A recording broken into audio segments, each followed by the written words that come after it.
food. We wouldn't be here.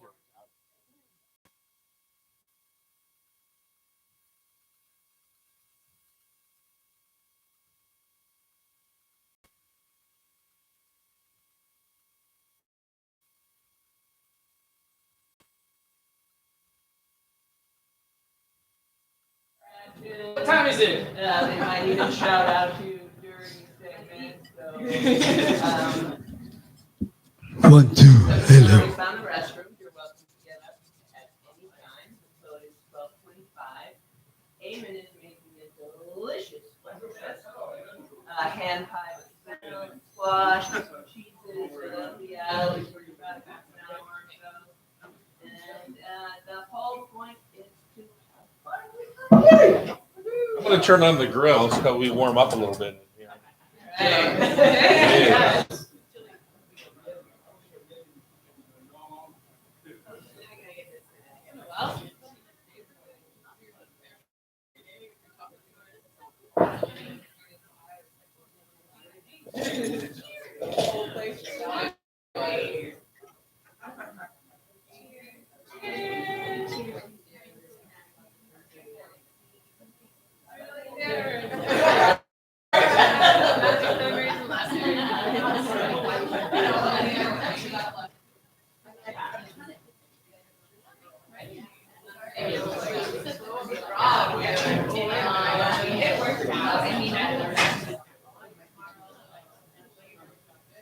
And finding out like his team. It really matters.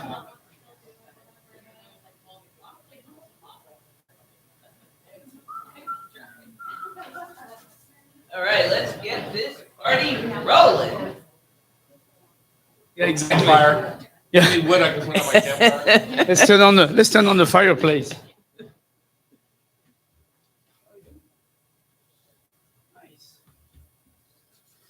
Good morning, everyone. Bonjour.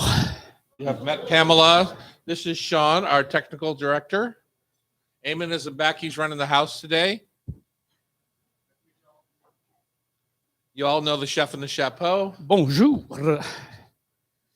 And Tom Douglas. I'm Tom. He just got out of bed, he said. He didn't even take a shower for us. It's radio. I did do the crossword, though. Me too. And how many did you get? You didn't get them all. I got the, no, guarantee actually, not the crossword. What is it called? The Wordle, yeah. I got it in 3 this morning. I felt like Superman. Did you think about brushing your teeth, maybe? Well, I didn't have time for that. That was a Wordle time. Something's burning. You do Wordle? I don't. That's our odor scent, our Oh, yeah. stove scent. So it smells like I don't beautiful either. toast. I do crossword. I did mini puzzle. What do we Crossword. It's helped your vocabulary. You think so? Definitely. What per se do you believe?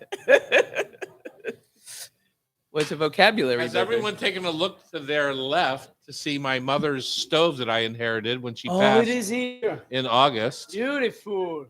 Huh? She cooked for 10 people. 40 years on that stove. 40, 60. That's a 1955. It is spotless. Mine doesn't look anything like that. I And know. I cooked for 2 people and it's trashed. Well, mine is This a one's 50, mine is a meticulous. 52. And when I got it, it was already trashed. When I was Like there's growing a up, handle- my job at night after dinner was to clean the stove and take out the garbage. That was my. You did a good job. Wow. It hasn't. It's how it always was. There's a piece that goes along the top, and the salt and pepper shakers and Yeah. clocks are missing, but and the piece on top needs to be re-chromed. Are you going to do that? Yeah, of course. You're fancy. It is a Although I spotless- found one online that's similar in nature, same vintage, and so I might just buy it for the parts because That's a good idea. What vintage is it? 55. Yeah, mine is 52. It's natural gas. Yeah, mine is gas too.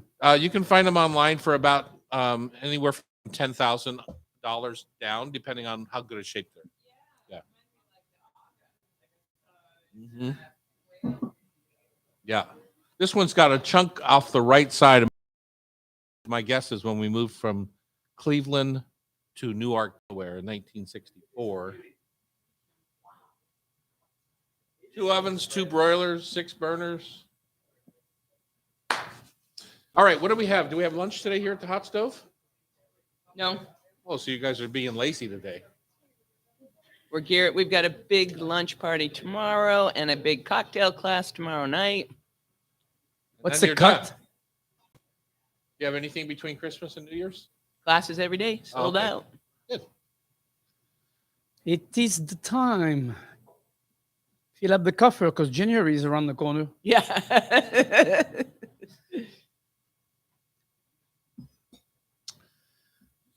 Okay, Do ready? you like your winter sweater show sheets today? The special Yes. holiday edition? I know, I like that. I always have to decorate their scripts. She's really, really good at it. It's a talent. She's leaving us the 3rd or 4th of January to go live her true life, which is teaching young children arts and crafts. Really? That's what You you're should gonna have do? seen the kids at the Andra employee party. I had them going pretty crazy. Really? Yeah. What was your trick? How'd you get them to pay attention? Their boss made them participate. And so you were icing cookies. What else were you doing? Yeah, we had some balloon balancing contests. Oh, And you remember that? Pamela loves a good balloon contest. And you remember last year at Christmas when Madeline did, this is the best thing, you have to do it. Buy pantyhose and blow up balloons and cut a hole in the body of the pantyhose. And then you stuff the legs with the balloons to make reindeer. And there's spectacular. Everybody I was going to say up. something nasty, but I don't. I would That's never. cool. I've never seen that, but that sounds really fun. I've got some pictures. You need pictures. And you get kids to do this? and adults. Oh, adults too. It's more fun with All right, adults. welcome to the hot stove. We got to move on because this is getting crazy around here. We're here in downtown Seattle. We're at the Hot Stove Society. We're in the beautiful Hotel Andra.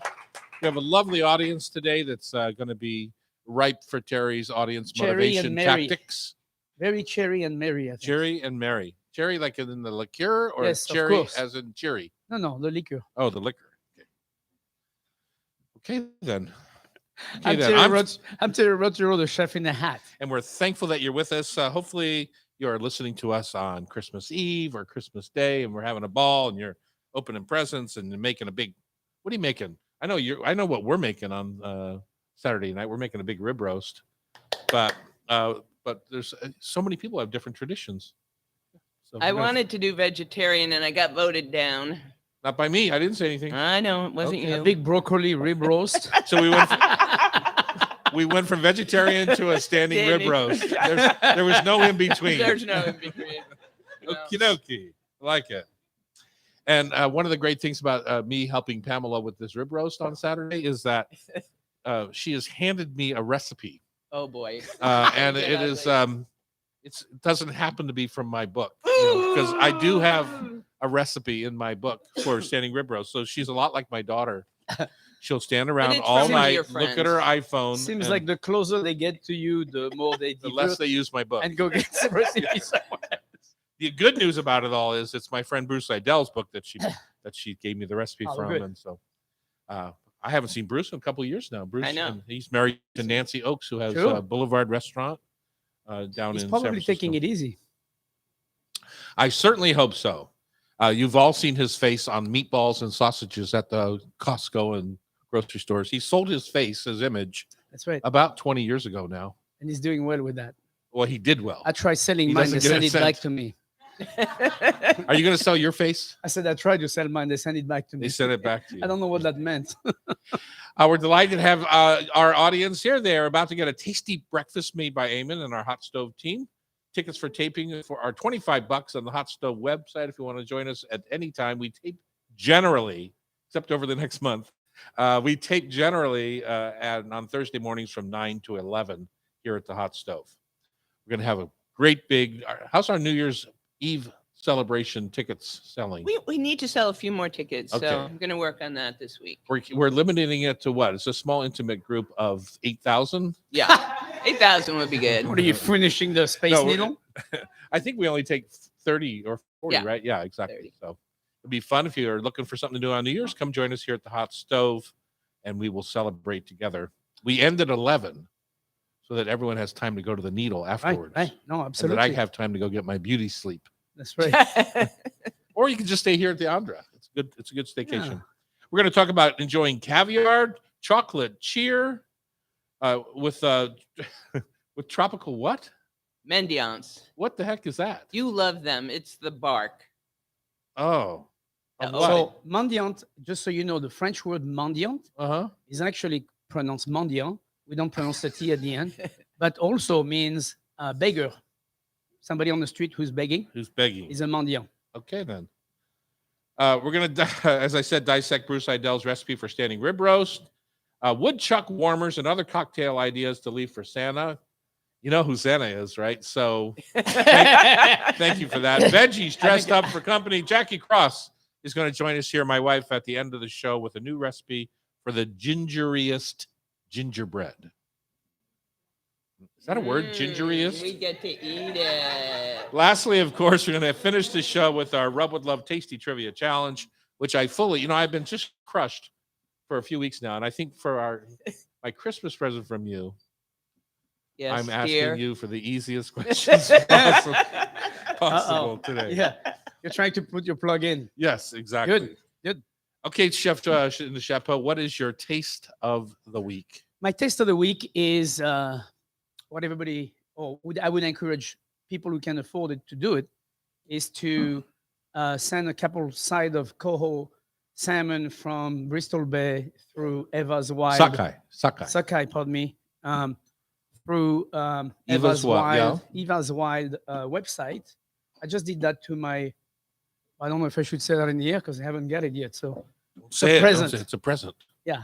So anyway, sending salmon as you are from Seattle to anybody who is not in Seattle, I think is probably one of the best gifts you can give to somebody because no one has salmon like we do and as fortunate as we are to have those wild fillet of salmon and have salmon like the way we know salmon. Yeah. Exactly. Anyway, anytime I go somewhere else and they have salmon, it's never wild salmon. It's always from Atlantic raised salmon. Uh-huh. So We are so spoiled. We are very, our very- access yeah, to and wonderful fish. you know how fortunate you are every time you go somewhere else. Because Yeah. you taste that salmon, you go, yeah, it's okay, but this is not what it's all about. All salmon has flavor and taste. And anyway, that's my taste of the week because I thought that would be a good taste of the week. Beautiful salmon from Bristol Bay. And by going to Eva's Wild, you're also supporting the fact of trying to preserve that last part of the world that has that wild salmon. And they're trying to build a mine over it, which we all know what that would happen next. So Yep. for your children and grandchildren, that's a great idea. There you go. Good idea, Chef. I'm very proud of you. I sent pastrami boxes. Oops. Oops. Wild preserve. Preserve for The sure. worst part of it, they're from Michigan. My friend owns Zingerman's Deli in Michigan, and he's got a great website of different gifts. So this year I sent my nephews pastrami boxes. Right. The good news about that is also I sent myself one. While you were on the website, you might as well. I know, and I thought that it was supposed to arrive yesterday. I was going to put it on the show today and treat you all, but You missed out. He's gonna gain. I guess they don't come down our street. Although my street is perfectly clear. Is yours clear yet? Yeah, I don't know what happened yesterday because it's never been cleared in the 25 years that I've lived there. And But it's dry as a bone today. And when we got home last night, there were public called- utility it's called trucks melting. everywhere. all right, Something my happened. taste of the week is I'm the booze czar at our company, and I challenged our booze buyers at each of the restaurant to send me their favorite Christmas cocktail, and I just BS my way through it and made one up in my head that I thought sounded good. So last night at the Seatown Christmas party for our team, I made myself one of the ones that I send out, a chai toddy. So I made Sounds chai good. tea But the trick was, and what really put it over the top was a smoky Scotch, like Ardbeg or Lafroig or something like that. A little smoky chai. Are you a smoky Scotch girl? What's your number? We got to go out. I know all of the places that have great smoky Scotch. We can take my wife too. I'm not trying to do that kind of thing. I'm just saying, not too many people like them. It's nice to go enjoy a smoky Scotch with somebody, right? Just saying. Just saying. Pamela Yes. doesn't like them. I don't like them. Yeah. All right, that's my taste of the week, and it was delicious, by the Smoky way. Scotch and wild Chai salmon. tea. Yeah, chai toddy. You guys are off the rails today. We're so lucky to have a little caviar spot here in town called Seattle Caviar. And Yes. today we're going to talk about how to enjoy it on Cairo Radio. It's the Hot Stove Society Show, 97.3 FM. All right, audience, you're doing great. Good work. Keep it up. Oh, by the way, we are live on YouTube. Oh, that's right. Via YouTubers, this hello. camera. They Hello, can't. YouTubers. We are live. You know, when you see Sean come out, he's trying to give them the signal of how much time they've He's saying peace on earth. What was that? What was that advertising for the beer? What beer was it? That's how they invented the sign piece. The guy's in the crowded bar and he's like, 2 more. Is that what leads to world? What was the beer? I can't remember the beer. Heineken. That's what it was. There was an ad for Heineken during the Super Bowl one year. Thank you, Chef. Just saying. We have. Can we have a little moment of silence for Le Bleu? For what? Le Bleu. Not a silence. Those guys Little are gonna moment of make a come silence back for and kick your Le ass. Bleu. She's wearing a shirt in honor of No, it's Le nice. Bleu. Thank you so much. Appreciate the Yeah. sympathy, but you know what? They don't need any Terry, sympathy. Chef, I called They for a just need moment. to play a little bit Chef, better. a moment of silence. They're not dead. They're just. Okay, thank you very much for that. I feel better now. Bravo, Messi. Get out of the way. That's what it is. No, it's okay. You weren't even impressed with my salutation to you. That was very impressive. That was Huh? very impressive. He What sent did me I say? he sent me a French line, and I was like, he had to Google this up. There's no way he would have get that on his own. What did I say? Just, I'm sad for the French or something like No, this. no. It's an enormous. I Jesus. can't remember. I could look it up. It was hard enough the first time. Now I have to remember the second time. But it was something about how sad he was in French. And I was like, yeah, well, I know then he had to Google this up. Because Why do you have to be like that, Chef? Why can't you just say that was sweet of Tom? I said, oh my God, that was so sweet. But then I went, he had to Google this up. I can't remember what it is, but it was definitely a. Well, A good- I will never. Yeah, and it was all in the right order too. Yeah. It was. Dorks, let's go. Whatever. We're definitely going off topic. Yeah, and time. Okay, there it is. Have you recovered from the perte énorme le bleu? Perte énorme des bleus. I'll say it in Yes. French. Yes. Yeah. That means the enormous loss of the French. Thank you very much. I'm here all night. You knew that. Yes. No, that was very cute. I liked it. Of course, I'm back from it. Next 4 years. Thank you for hanging with us. We're back in the hot stove kitchen here on Cairo Radio. We're going to talk caviar for a few minutes. I have to make a chef. You know, when you were open at your restaurant, you make runs to Seattle Caviar all the time. I don't make them as often because my customers can't always afford beautiful caviar. I don't Like think your I don't think customers, that's true. I know, but one of your most famous dishes that you made, you're right, that's not true. One of the most famous dishes that you made was an egg that was scrambled, put back in the shell, topped with lime creme fraiche and caviar. And Yeah. so you sold 1 million of those. Yes. And so you often had to go to Seattle Caviar, or at least Well, they order. would deliver weekly for sure. Of course they would, with For what many you were. years. Yes. So let's talk caviar. What if somebody's out there looking what they should buy? And let's get out of the way the crappy caviar first. Right. Well, there is And no then- crappy caviar yes, at there- Seattle Caviar for sure. Oh no, not in Seattle, but in the grocery store, Right. They often have caviar on the shelf, and that is not what you want to serve. So if you don't know about caviar, but you have a liking for things that are of that nature, and you want to treat yourself, my best recommendation is go to Seattle Caviar. It's on East Lake, and it's a beautiful store. They have all kind of beautiful, fine product, champagne, foie gras, caviar, but they focus on caviar. That's called Seattle Caviar for a reason. They have the best line of caviar in this town in terms of how many diverse product they have of caviar. Now, caviar is not just one thing, it's many things because it's basically a cured fish egg. So it's very cute. We have a birthday in the house. But anyway, caviar comes in many different shape and form. And, you know, there is eggs from many different fishes. The most prized is, of course, the beluga caviar, 00, 000. Those are the From most the sturgeon.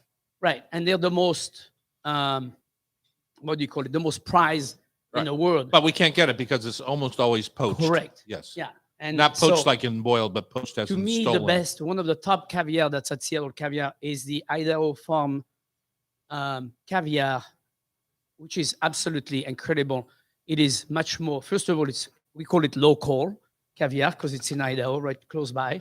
It's part of the Northwest. You know, if we put Idaho in the Northwest, and it's also a delicious product because it's not quite as strong cured as some of the other fish eggs. And to me, it's the most delicate than they have on hand. That would be my first pick to start. But So my is that recommend- paddlefish roe then? no. It's a sturgeon. It's a sturgeon. Okay. It's a farm sturgeon. And the cool thing about farm sturgeon caviar farm is they're almost 100% use of product between the fish and the egg. So it's a really beautiful, way of farming something. And typically farmed fish like that is a closed system, Oh, it is a which closed is what system. we talk about with wild and farm salmon is Correct. especially right here in the Northwest, we had open pen farming in our sound. So Right. fish can escape and Correct. mix in with the wild. And that's a problem. Right. And this That's is why not the state just banned it. the only thing they use is the river water. They use the water from the river, Right. but they don't have the fish in the river. Their fish is Yeah. actually in a tank, big tank. Yeah, but they And- can clean the feces out. They can do all Correct. sorts of things. Yeah, it's well managed. But what I was going to say is take yourself and friend or somebody who likes caviar as well. Go to Seattle Caviar and take one of their testing classes or testing.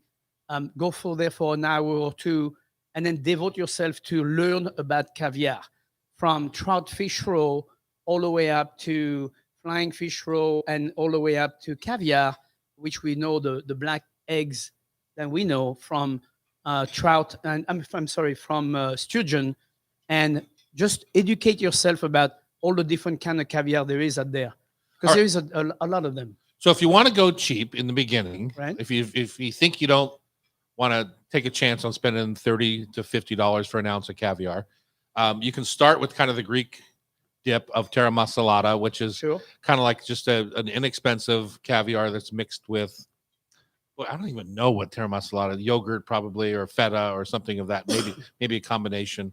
And that's a nice spread. If you want to then take another step up, I would probably, although it's texturally sensitive for some people, the ikura, which is the salmon roe, right? Right. It pops and Right. has a nice texture to it, and it's beautiful. You don't really cook any of this stuff, right? This is all salted Correct, product. correct, So, but you want to spoon it on after things are cooked. Correct. The warmth of the meal below is nice with it, but you definitely don't want to cook Correct. the caviar. You don't want to cook it. No. So for then, sure. then I think you now can move to a paddlefish roe Yeah. at $18 or $20 an ounce. Right. Is that about right? Right. Yeah. And then this is all the different things that you will test when you go to Seattle Right. Caviar. So now you make a little omelet, Right. Even like a chef omelet with herbs. You roll it out. You just beautiful on the plate.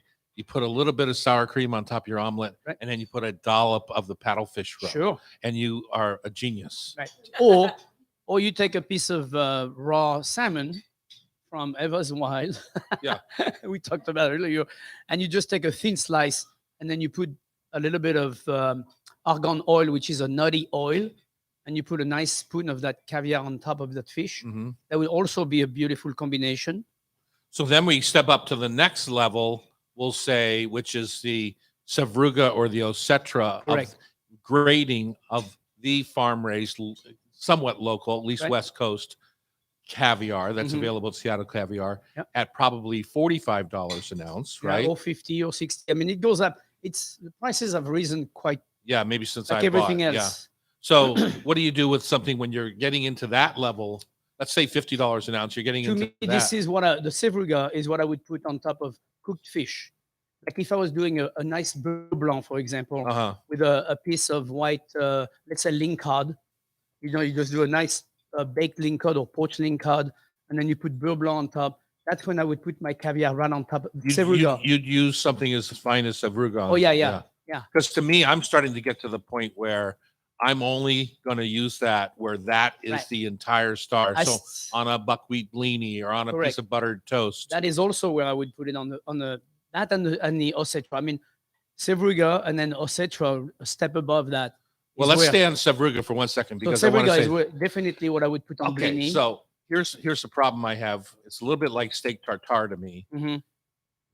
People are spending $50 an ounce, and all of a sudden they're adding sour cream and chives and all sorts of things. And I know we might even disagree on this a little bit because you put it on top of your egg that had chives. and Sure. chi- But to me, when you get to this Sevruga level, you really, as far as I'm concerned, step away. Right. And don't mess with it That's too what I much. do with beluga. I don't touch anything. So we can't get beluga. So let's drop that. But Osetra, Right. You can actually that's get the next level up.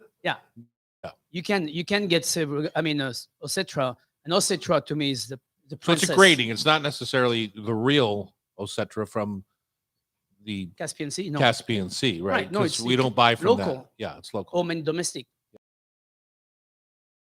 Little. So what fur- makes it beautiful? What do you Me- like about the Osetra? To me, what I like about the differences of caviar, delicateness meaning that an egg that's really, what most people would describe as fishy. So you start with the fishiness and it dissipates as you go up. When you get to the level of the top caviar, the fishiness is not.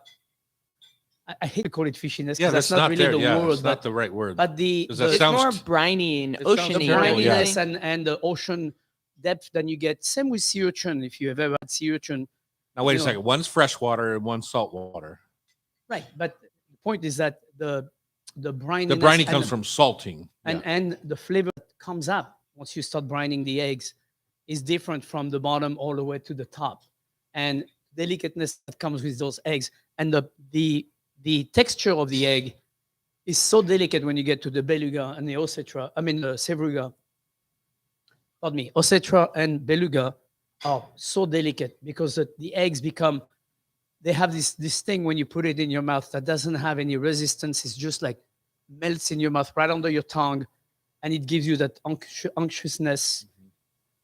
I don't know. So you're it's not looking for a little pop on your eggs, not when you get to the not when you get to the top. well, a tiny A resistance, but yeah. the resistance is less as you go up.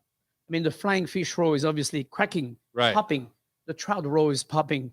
The ikura has a little pop, and then the Osetra has, less pop, Yeah. and so does the beluga. But if you are somebody who can take that kind of flavor, you owe it, and you can afford it. You owe it to yourself to walk to, or go to Seattle. Okay, Caviar. one last thing before we drop it. Blini or toast points? I'm a big fan of Toast Point. I'm a Toast Point guy. I'm a blini guy. Yeah, I'm a bread Pamela guy. was trying to get off easy by going with toast points, but I'm a blini guy.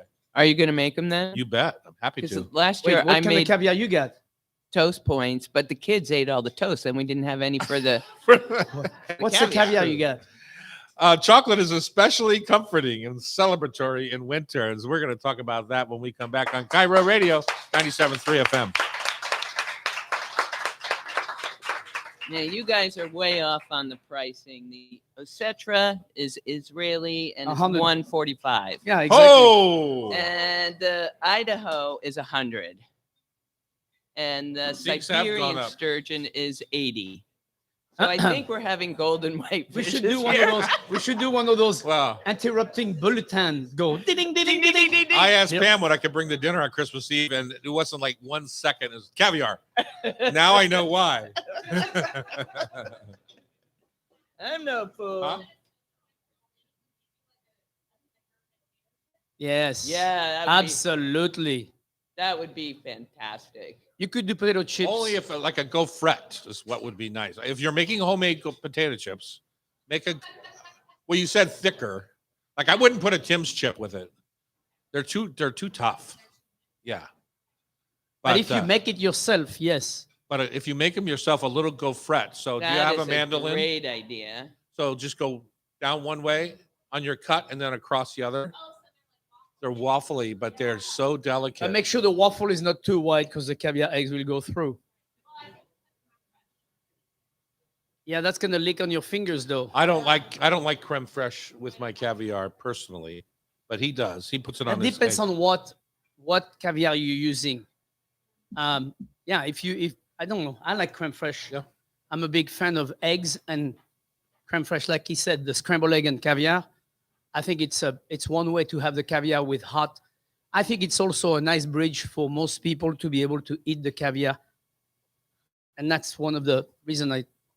Eggs are an interesting foil for some foods. Yeah. Like to me, if I'm not having truffles, say like white truffles on pasta with just butter and cheese and white truffles, then I like them on eggs a lot. on And eggs. caviar, I just like it on my little blini, or I like them on an omelet or something. For some reason, eggs are a good foil for.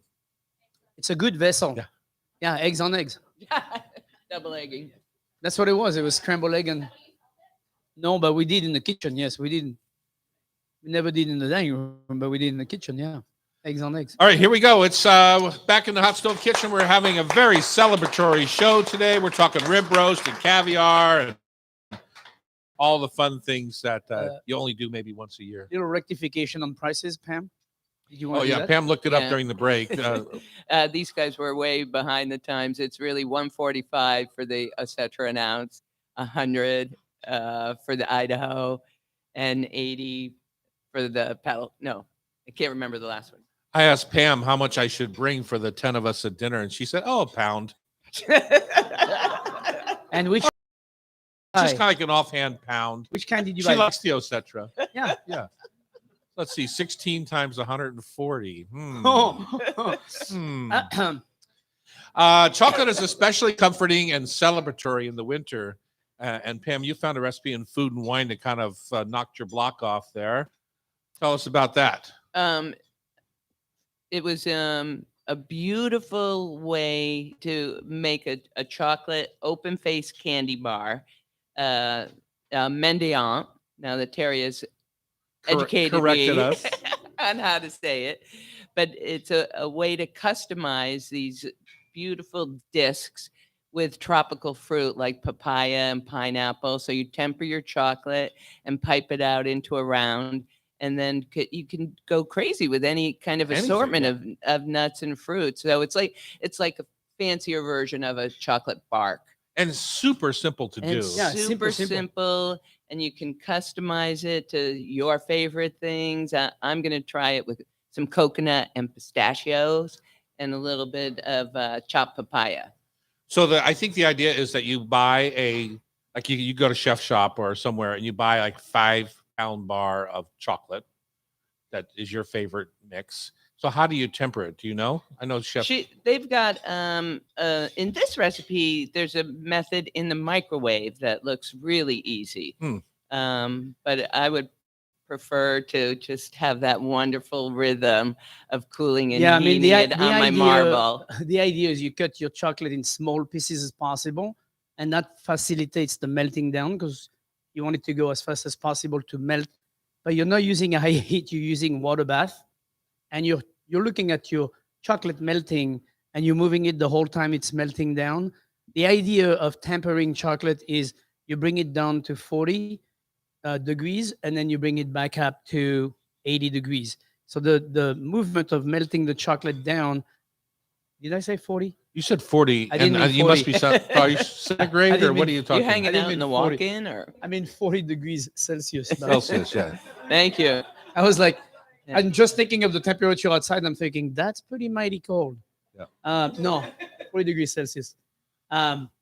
So anyway, you bring the idea is you melt your chocolate down on medium heat with water bath underneath.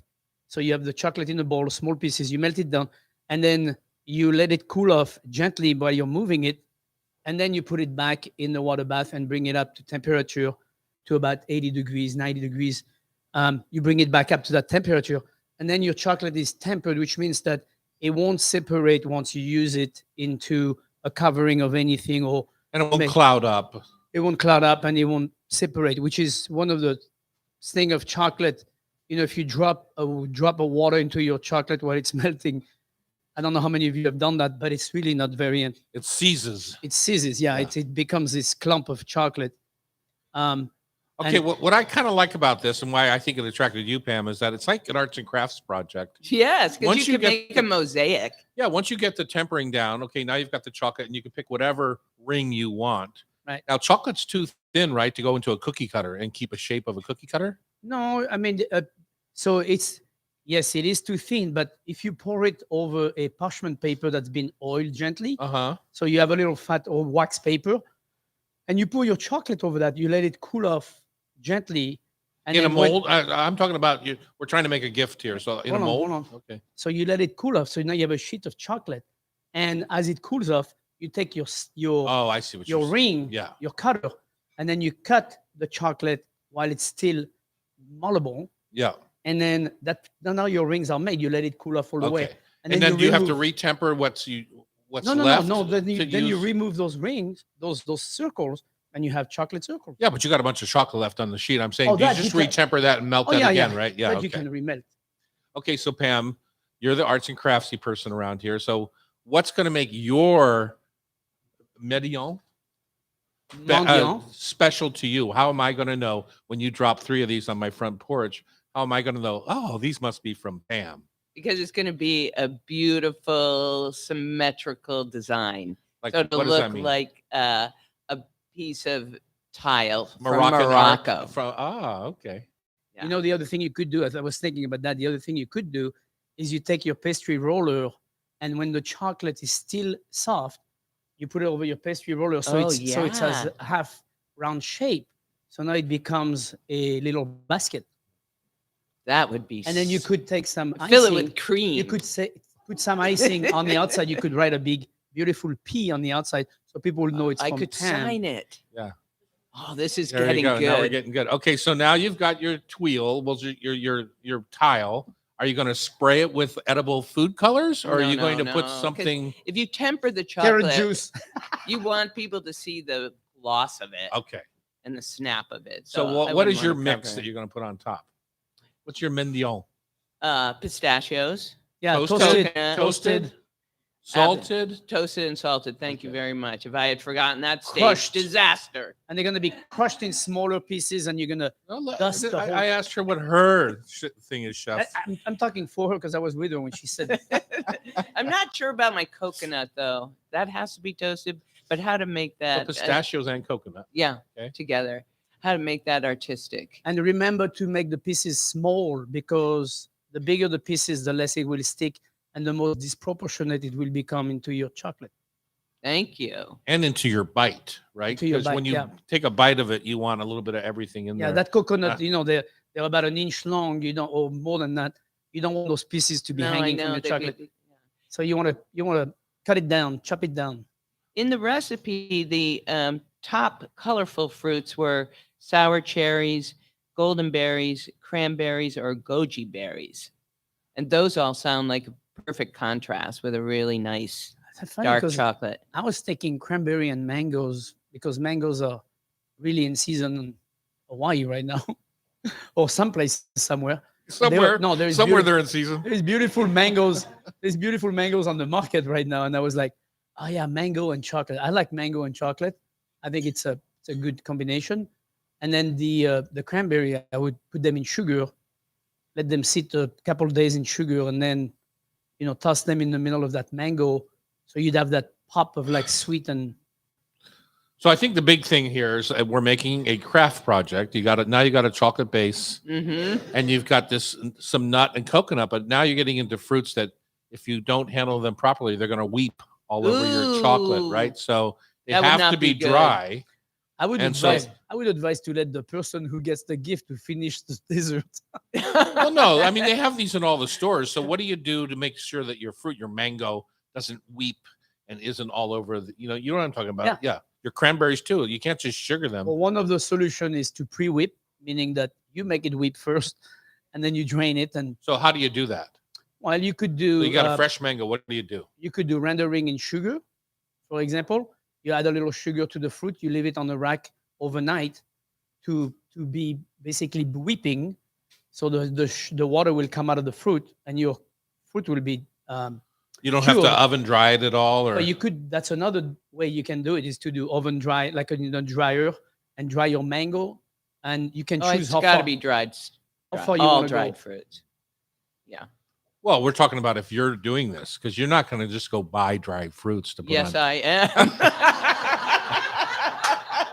I love that. I love the project. I thought your friends were worth the effort. I love the project. It starts with a gold Mercedes and finish with I don't know what at the end. I'm like, no, I'm buying this in the can. Like, why go through so much trouble? Go to So- the end. Go to the Ballard end. Why don't you Market, just man, go to that sh- dry fruit section is fantastic. Why don't you just go to Chef Shop and buy them already done? If Yeah. I know they have beautiful and put French and just but write pH on them like you did it. take With them out with of the the marker, container. no chocolate. Okay. So I think you only have a minute. We stopped so far at pistachio and coconut. Are you going any other direction? Well, the recipe is really inspirational, and the nut and seed assortment includes sunflower seeds, pepitas, poppy seeds, almonds, cashews, or shelled peanuts. Uh-huh. I'm a big cashew fan, Uh-huh.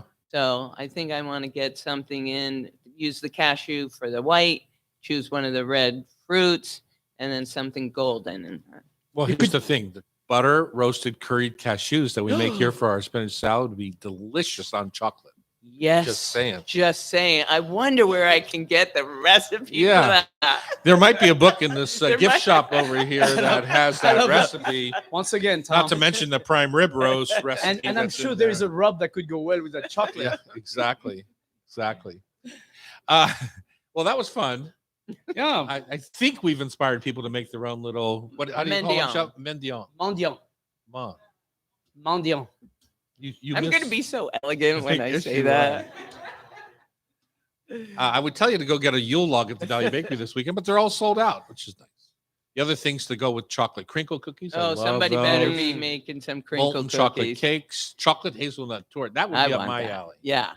Because I'm not the biggest chocolate person. I don't dislike it. I just don't find myself eating it very much. Okay. When we come back, we're going to make a standing rib roast right here on the air from Bruce Aidells' book. It's the Hot Stove Society Show, 97.3 FM on Cairo. Whew. How's everybody doing? Eamon, do you want to come tell us what you made for breakfast? I like how he laughs and then he's like, oh yeah, I guess I have to say it.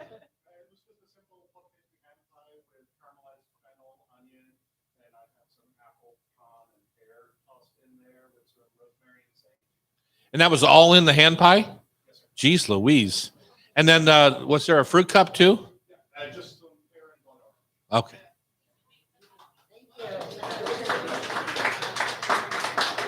Nice Bravo. job. And happy birthday. Who was birthday? Oh, that was you? Did you finally get Happy that birthday candle out? To you. Happy birthday to Sing it in you. French, chef. Joyeux anniversaire. Joyeux anniversaire. Yay! A December baby. We're going to a December baby's Christmas or birthday party this year, aren't we? Oh, yeah. Is she You know, it doesn't Christmas? start till 8. We've got to stay up Oh, late. my God. I'm on a 2-drink limit too. So, like, what do I do? Until 8 o'clock. Yeah. You have to wait till 8. That's okay. I waited till 8 last night too.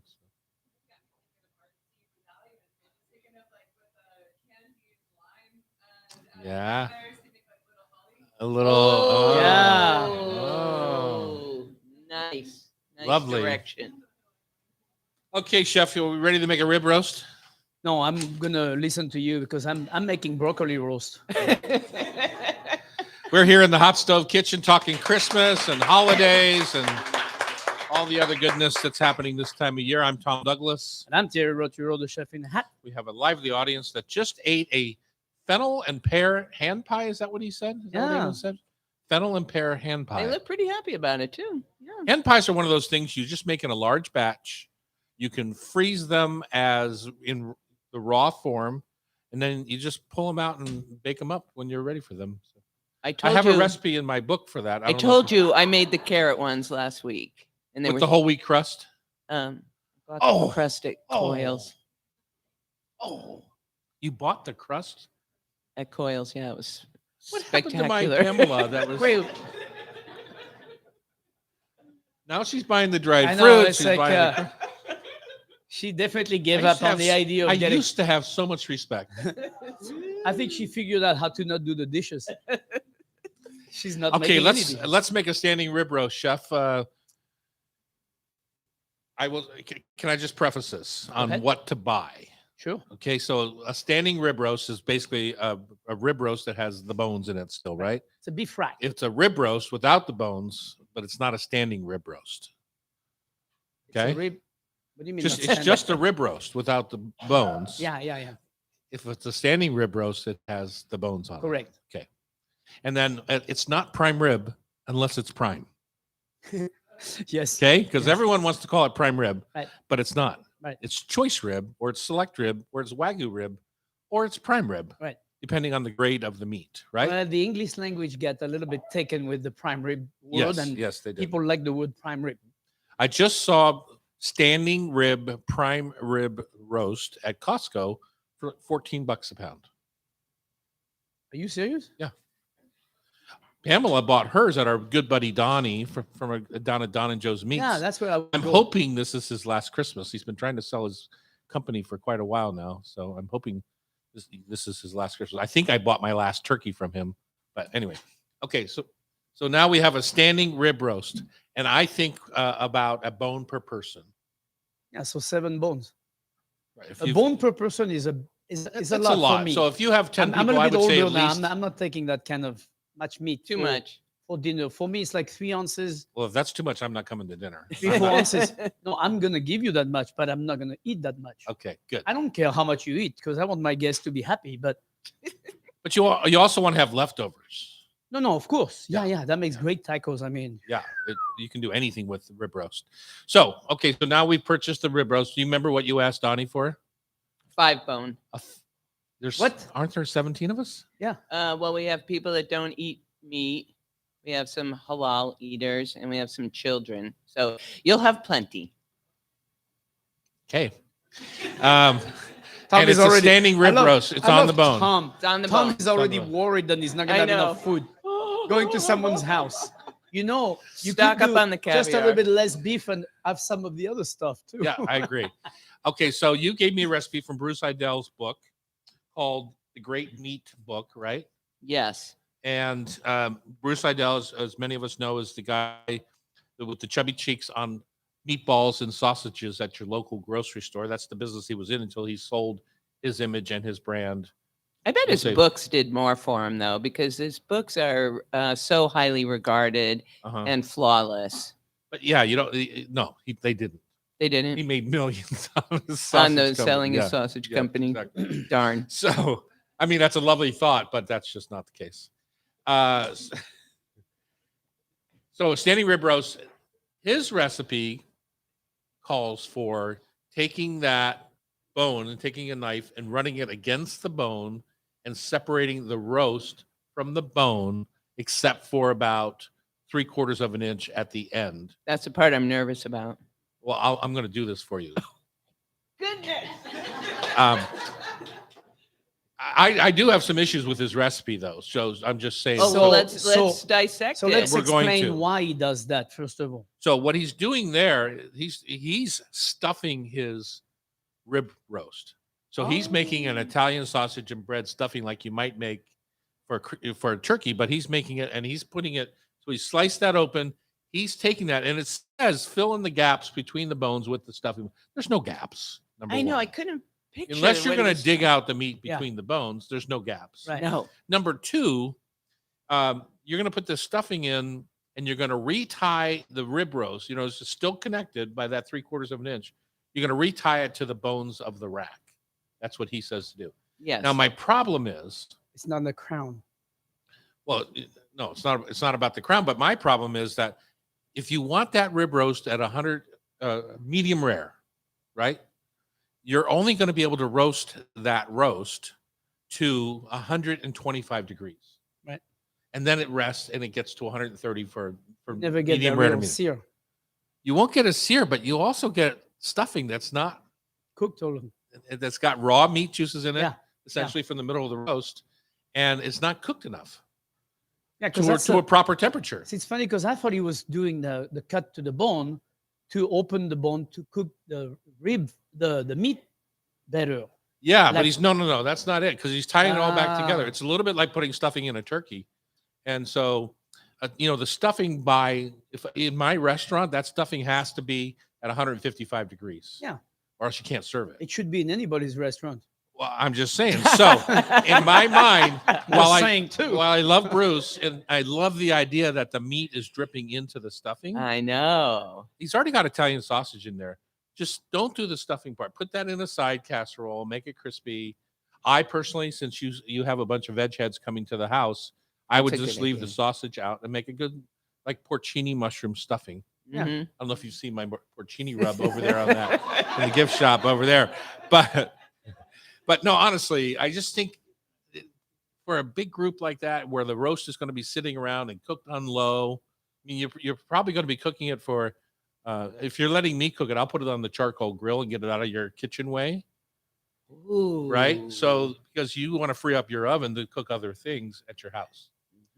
You have 17 people, you have a Yeah, lot especially to do. a rib roast. I mean, Yeah. that's a big piece of So I meat. would do it on 275 to 300 degrees for this time of year with how cold it is outside. I would even go It's higher. going to take 3 hours to cook in your grill to get it to 125.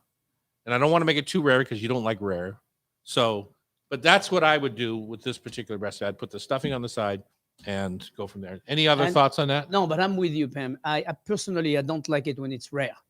I don't like it because it's, to me, it's Just a like big pile of raw it's meat. a big pile of raw meat. And if I want to steak tartare, I'll have that first and Yeah. or do something different. But I'm with you. It should be cooked all the way to 130 plus because you're gonna have a medium rare to light medium on the cooking, and I think that's a better piece of meat. But definitely, I would not do that system of sausage or ground pork on the front of the bone like that.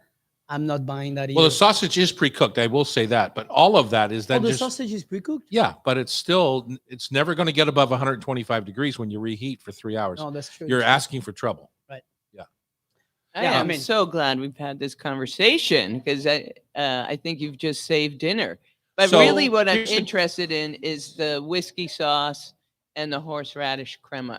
Yeah, I think Well, that I doesn't think surprise me. I Here's think the to thing: I me- just made beef demi. Jackie and I just made beef demi the other night, so we'll bring some of that over and Beef what? that demi glaze. Oh, yeah, wow. that's what will make the sauce. Because I think that's what a big rib roast need is a good sauce. Yeah, that's So what you I can want. have It's a 'cause whiskey sauce. all that beef, especially if somebody eats the whole chop, that's a lot of beef in the middle that has not much more flavor. Once you eat the first bite, you get the taste for the rest of The it. outside, right? The outside is the The flavor. outside is the best part. That's So- why when I'm her wingman cooking it, I'm also the carver. I also get the end cut. Yeah. That's my favorite. All right, we have to move on from our standing rib roast. It's not you did buy prime, right? Johnny wouldn't let me get away without Good anything job. else. Now we can call it prime rib roast. Here we go. Welcome back. Oh, sorry, Sean, that's not right. Coming up in our second hours, what? Maybe just there's 1 second hour, not second hours. Coming up in the second hour, what cocktail are you going to leave for Santa? Dressing up our vegetables and a gingerbread recipe by my wife, Jackie Cross. That's all still to come on Cairo Radio. It's the Hot Stove Society Show, 97.3 FM.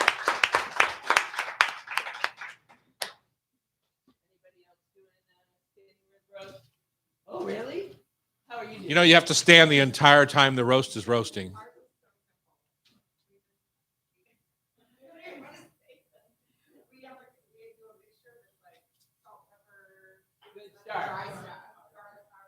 Yeah. Or you could just buy a rub from the gift shop.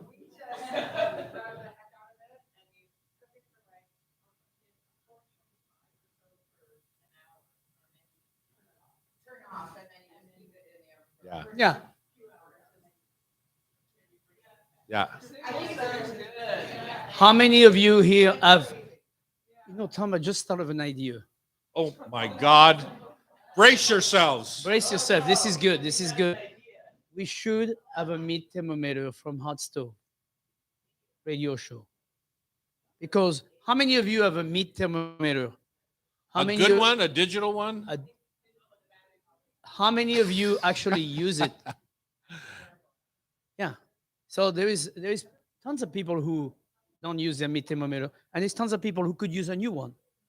Hot Stove Society radio show, Meat thermometer. meat thermometer. Okay. Since we always insist on that, because I think your system is a beautiful system, but it's always intelligent to know what's going on inside.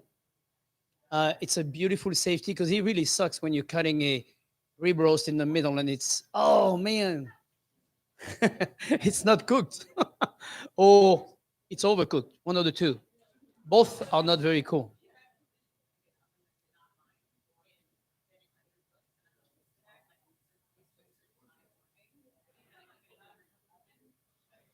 You Yeah. know, There's a you couple know- of things, right? You need to know the temperature of your oven, and you need a quick read digital thermometer because the longer you pull that roast out to try and get in the old analog type.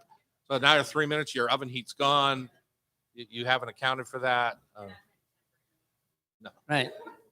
Yeah, and I think also the biggest problem happens usually when you have a recipe that says cook for 45 minutes at 325.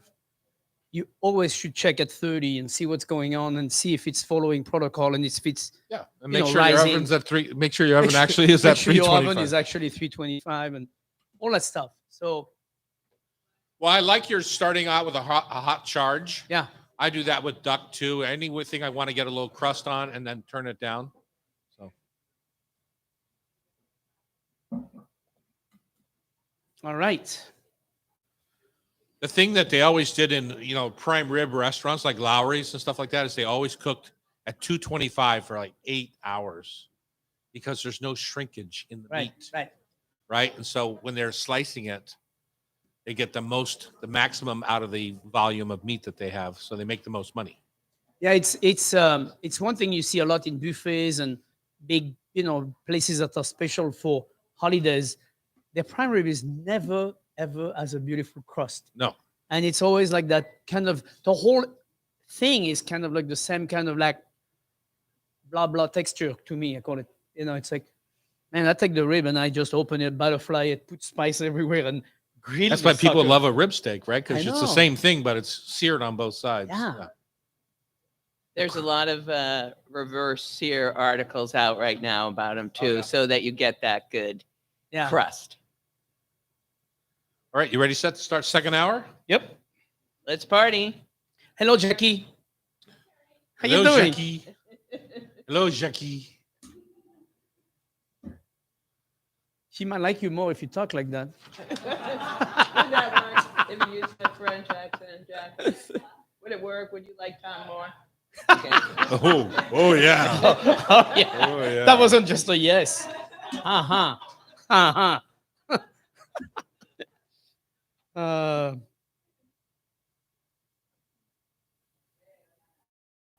we. Yes. What's a we are professional. We have an editor that does it at the station. And he has We're professional. he has music intros and outros, and so he can adjust Yeah. to the.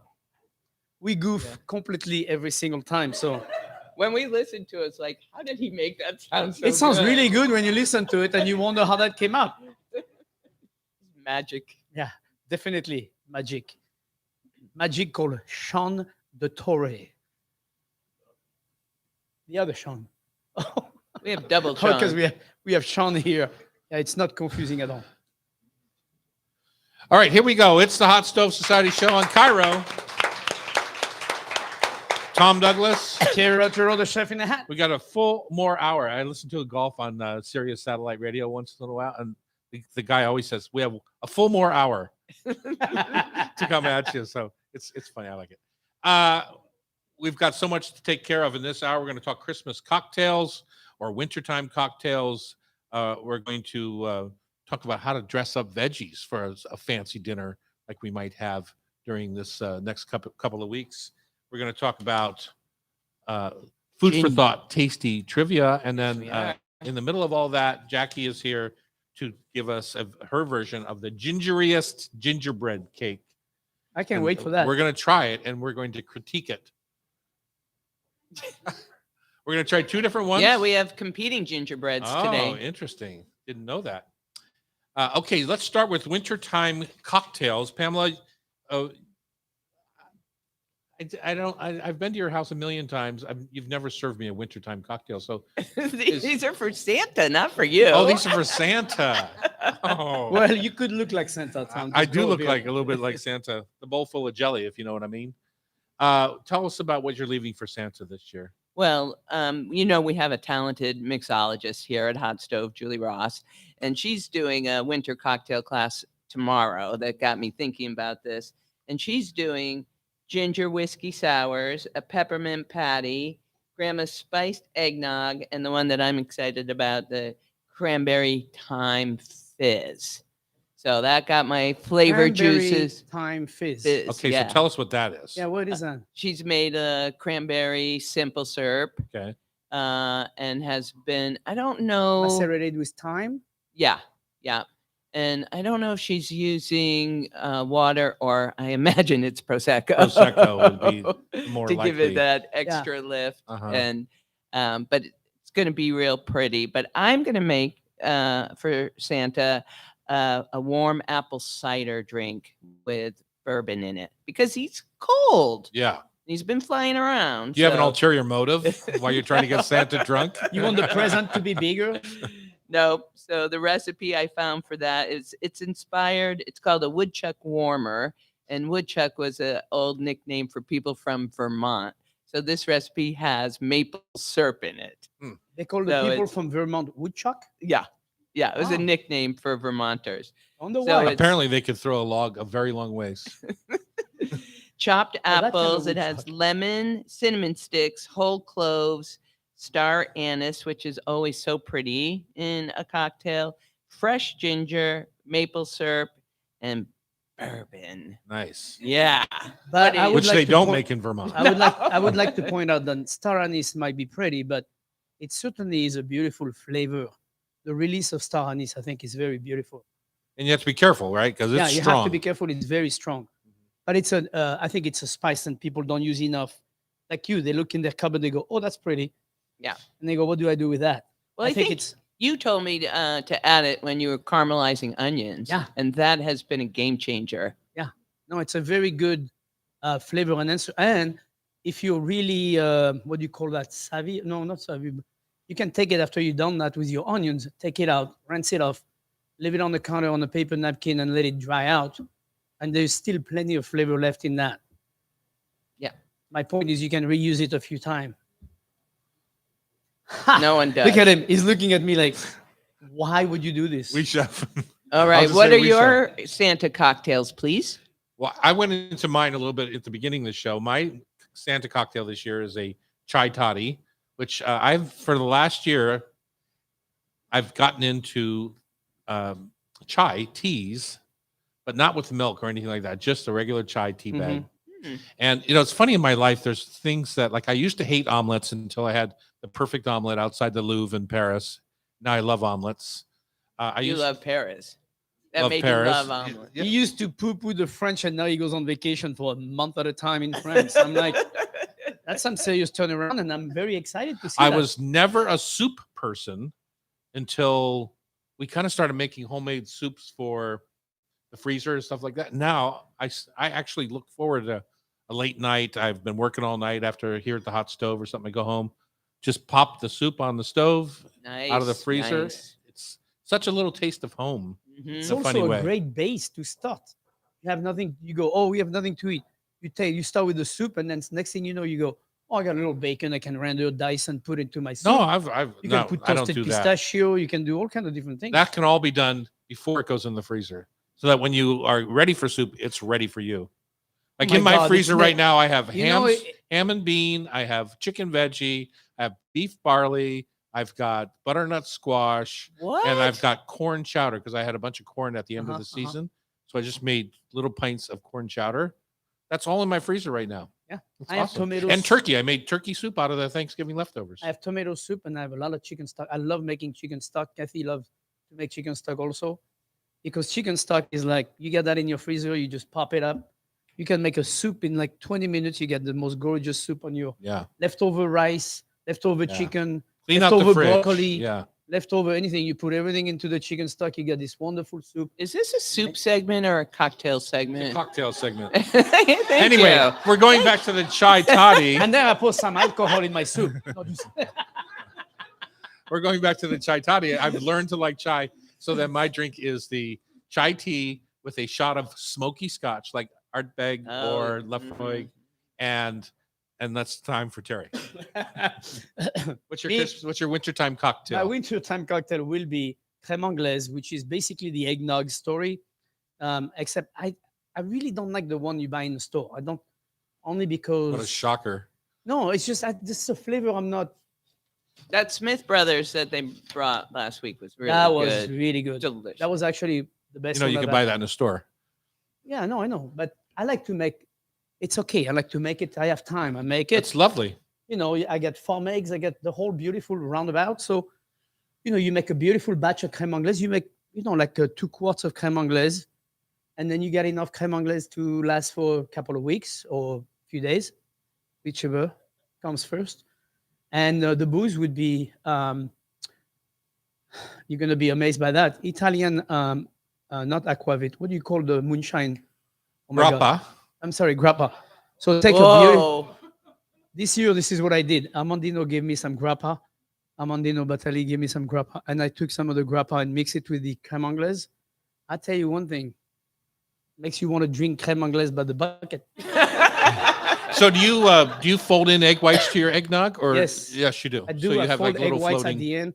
Not meringue, just egg whites. Uh-huh. Fold it into the crème anglaise at the end. So it's a nice and light crème anglaise. And then you put the booze in there.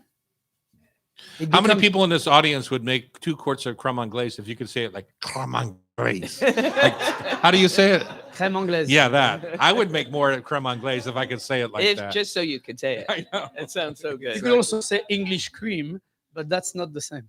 I know. So you went with Italian grappa and English cream. Yeah.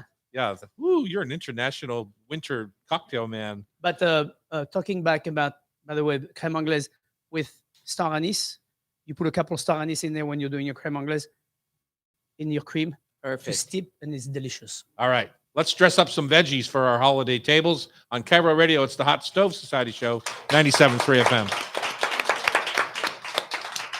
With Chef Terry, I should give him a 5-minute warning, because at 1 minute, when I give him the 1-minute warning, he always starts a new story. Yeah.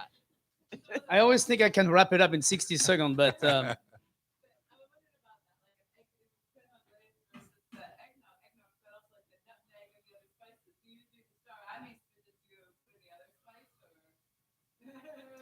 I don't go that far into all those extra spices. I just put star anise in the cream, let it steep, and then make my crème anglaise with that. So it's got a light vanilla. I also put half vanilla bean into my milk, my cream, pardon me. And so it's vanilla and star anise. Those are the flavor you have in the crème anglaise. Just a little bit different.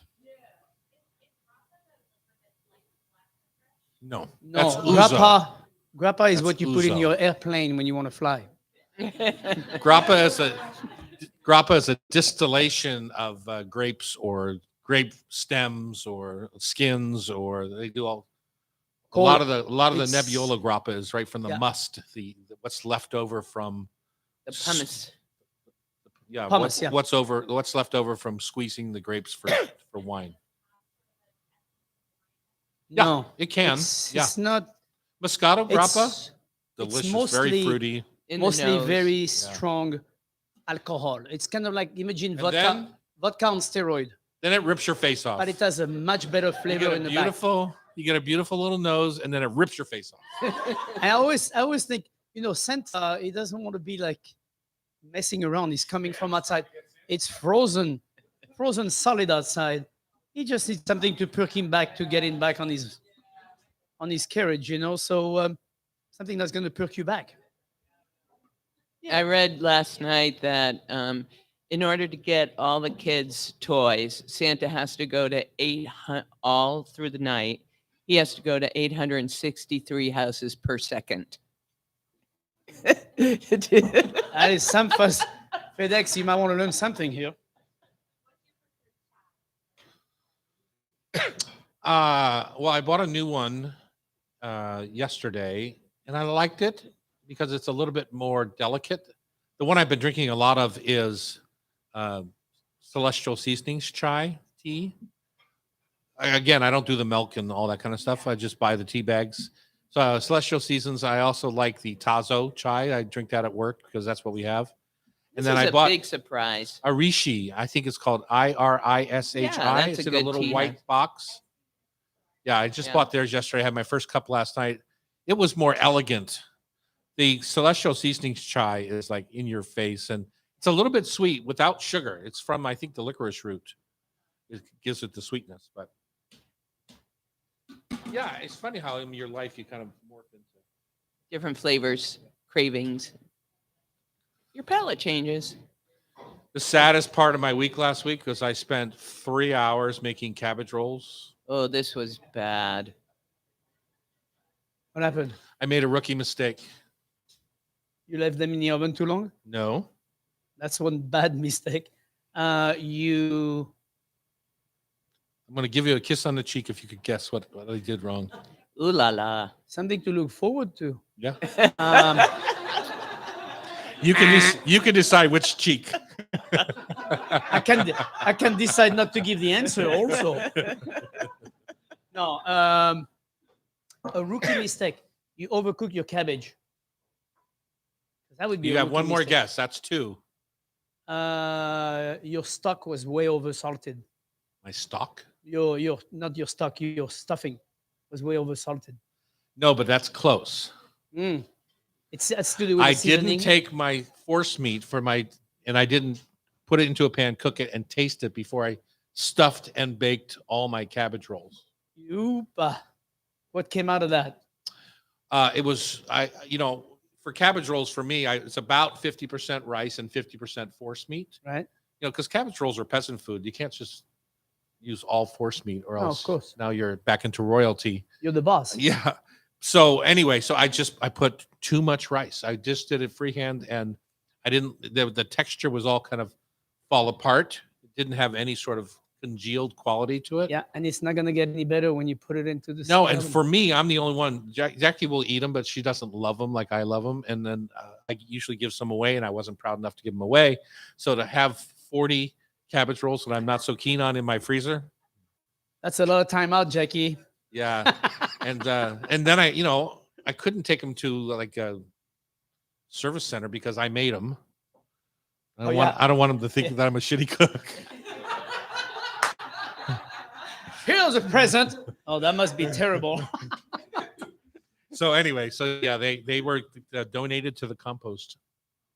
Oh, you did not. I did. Even the dog? Nobody like this? The dog. Wow. I mean, a dog would have. Okay. Well, what if I had taken them to the senior center and then they all said, "Boy, that Tom Douglas, he doesn't know." It's like when I tried to make brisket for a bunch of Jewish ladies. It's like after the event, two ladies come up to me and says, if you ever want at some point to learn how to make brisket, you should come to my house. Oh, that's awesome. Huh? Yeah, exactly. Our students did it. That's awesome. Remember when we went to the Nordic bake sale last year and you were walking through and all these little ladies look at him and they said, like, we know how to do a bake sale. Yeah. It was so I'm in cute. line for these. Well, I don't. Let's just say they're not my favorite style of cookie. And they're all coming up to me. Oh, you have to try mine. You have to try yours. And blah blah blah. Great. And I also just got an alert from the HR department. They want us to be careful when we're talking about kissing cheeks. They're monitoring our show. Chef, I'm limited to the cheeks that I can kiss, apparently. Let's just go for the upper level and the right one. Upper level right one. Okay. Just saying. We'll keep it at that. Nice. Do they know your wife is in the room? I mean, this is really. All right, let's do this. We're making Christmas dinner or holiday dinner, whatever you choose to celebrate on Cairo Radio. It's the Hot Stove Society show. And we've made a standing rib roast. And now we want some fancy veggies to go with it. Pam, you're the veggie queen. You like to serve a rainbow on every dinner plate. It's difficult during a holiday supper, especially with something like prime rib that takes up a good chunk of the plate. What are you going to serve at your Christmas Eve supper? Well, I was going to do cauliflower gratin, but my eye has now discovered this harissa sweet potato tart tatin. Oh, doesn't that sound spectacular? Yes, it does. So Yeah. I'm going to make a pivot to that. And I also, and you are going to poo-poo this, but there's a beautiful seared radicchio with beets and pomegranates. And you make it into a pinwheel shape with radicchio. Mm-hmm. So that's where I'm going to start. See, I love That sounds how, horrific to me. I keep forgetting how people always think with their eyes. You know, Mhm. she's looking at the final product looks beautiful. To me, the first thing I think about is the amount of bitterness you're adding to beets. And it's one thing that I think turns people away from beets is the bitterness. So you're adding bitterness to beets. So, Beets aren't bitter. well, they have a They taste like mud. earthiness and mud, and it's got some They're bitter sweet. to it. Mm, France cultivates the most sugar beets in the world. yes. Yeah. I was a child drinking out of those beets, picking them out of the field. Okay, so beets with radicchio and pomegranates, Pomegranate. juice or seeds? Seed. And so are you going to, the seeds are raw? You're not going to cook the seeds, No. right? Okay, so They're roasted finishing beets. and with they're seared finishing. And what's radicchio. the dressing? It's like a oil and vinegar Okay. dressing. That sounds pretty fancy. If you're dressing up for the holidays, that sounds Yeah. pretty fancy. Yeah. Personally, for me, Mhm. I would put it on a separate plate I think so. because the beets are going to want to bleed, and you've already got prime rib on the plate, and Could get it could get messy. So I like the idea of the sweet potato tarte tatin on the plate with the yeah. steak, and then the side salad. And Brussels sprout. Take us something through green. Take it. us through a upstanding, like a Fancy. upscale, fancy. So because Brussels you sprout. have time and because it's a holiday, I would cut my Brussels sprout to the leaves. I would take the leaves out and use nothing but the leaves. So you take your leaves, you put them in the bowl, a tiny bit of olive oil and some good seasoning, like a spice rub. The Tokyo rub from Rub with Love is a beautiful rub to use for that. And then Nice plug. Thank you. I like this. Well, I like this. What do you call it? The spunkiness there is in that rub, and I think it's a good thing to go on the leaves. Put that. Make sure your oven is at the highest level possible, and make sure that it was 20 minutes ago. Then you turn it on. Then flash your sheet pan of leaves in the oven for about 4 minutes, and your leaves in 4 minutes are going to become just dry and crisp. And that's all you need. You don't want to, I'm not trying to, often we go for char and all that stuff. I'm trying to get them tenderized Wilted. and the spice to actually enter to be crispy a little bit and get that flavor. That's all. And then you put that on the side of your prime rib, and I think that's a nice little balance. I would Are you also dressing them with anything, or just the olive oil that you roasted that's them all there with? is. The spice, there is a little salt. Okay. You don't need anything else. Just that. Yeah. Keep it nice, a little green freshness on the plate. And also, I would make an endive radicchio and pomegranate seed salad, oil and vinegar, salt and pepper, and that's it. That would be maybe some arugula if you find some nice fresh arugula to put on the side of your rib roast, because I can't eat a plate without something to balance it out. Talking about veggies and all that stuff, I'm a big lover of a good, fresh, crispy salad on the side. So if you can find endive and radicchio, use some crispy romaine. That's also a great vessel and a good green to hold on to. And it's something you can season a little bit ahead and it won't disappear on you and melt down. So it's a good crispy salad to go with your rib roast. I'm going to cherry pick from both of you. I love the sweet potato tarte tatin idea. So tarte tatin, basically you're taking a nice big chunk of sweet potato and caramel and putting your pastry crust on the top. And so you cook it upside down, basically. Oh. That's what a tarte tatin is. You put the apples on the bottom, put the pastry on top. This recipe it. didn't have a crust. Well, how can it be a tarte tatin? Because just using the potatoes as the crust. No. Oh. Yeah, well, you have to call it something different then. It can't be a tart without a crust. Exactly. I just love the revelation of, there is a Did you see crust. Terry's face when you said that? I was like, First of all, tarte tatin. Tatin is an apple, so we were just doing it in the style of tarte In the tatin. style I of. just Yeah. love the So revelation. in the style of But tarte no tatin, crust. you have to have a crust. Terry, what are we going to do with her? I don't know. I'm getting more shocked as we move I on. know. So I'm going to do a dish that I did the other night, which was I had all this beautiful escarole. And so I took a big saute pan and I put a really healthy squeeze of anchovy paste, a really healthy amount of garlic, a big spoon of dried red chilies. Yeah. Maybe not so big a spoon, a half a spoon. Right.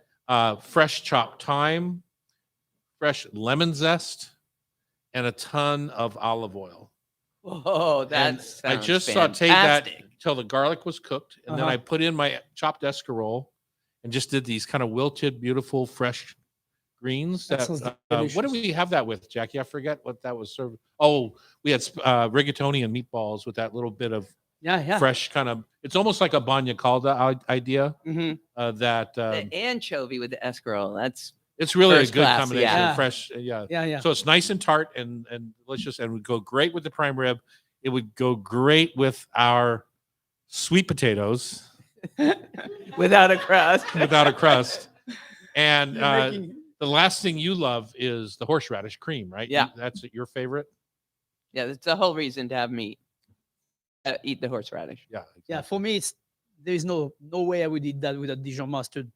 Some The nice, meat, nice piquant Dijon mustard on the side. Oh yeah, because I'd be dipping. covering my meat with Dijon mustard to have a nice bite of seasoning. Yeah. Now, if you look at my book, which Pamela didn't, you would see that there is a mustard and rosemary crust on my rib Which roast. book, Tom? You have four Yeah, of them. yeah, exactly. It's in the crab cake book. Dork.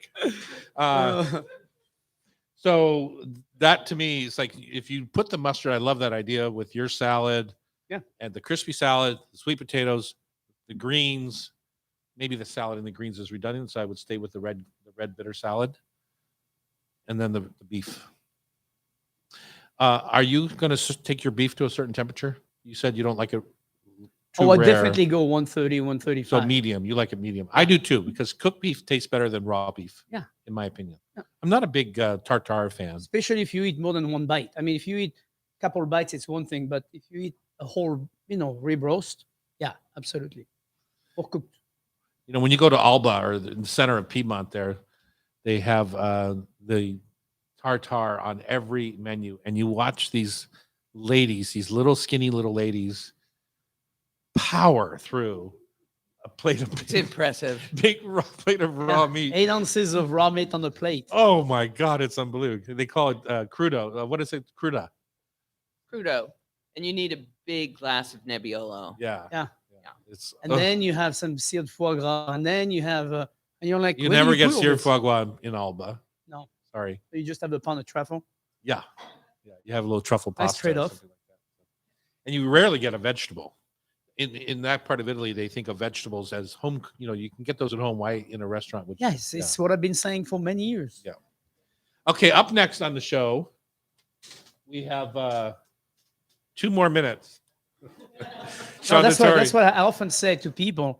You go to France, you go to a 2-star restaurant, and people go, "Oh, we didn't have any vegetables." And I go, "Vegetable is what you eat 7 days out of the week from your home."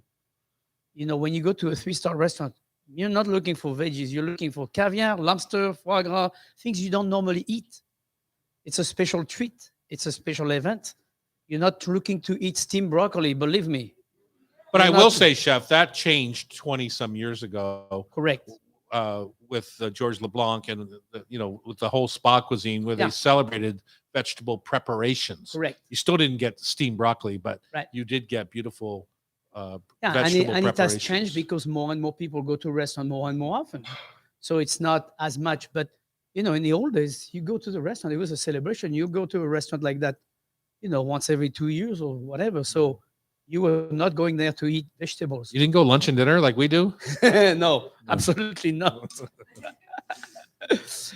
No, we don't. Not like that. It's funny how that has changed in my life too. When I was a younger chef, I'd go over there and we just would rampage our way through the countryside looking for stars. Right. Now our criteria when we go to Paris is no stars, no reservations. Right. And you can get away with no stars. No reservation is hard. No reservation is difficult, but you don't necessarily want to get away with no stars. Right. Because there's a lot of mediocre food in Paris because there's so Sure. many tourists Sure. that don't know any better. So you do have to do a little research. Jackie's great at the research part of it. And you don't necessarily have to have a star, but you do have to do some research. And 1 star is a great number.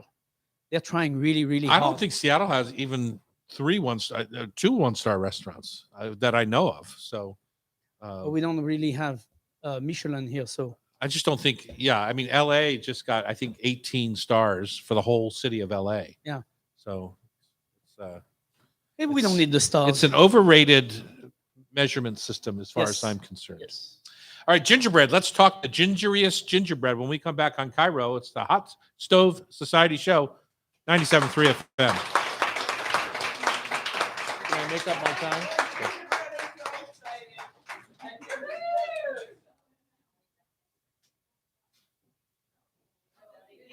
Tarte tatin without crust. Tarte tatin without crust. I'm surprised this audience didn't get up and walk out after that. Tarte tatin without crust. You should have stormed out and told Pamela where to go. Of course, then you wouldn't have gotten gingerbread. Holy macaroni! Look at that.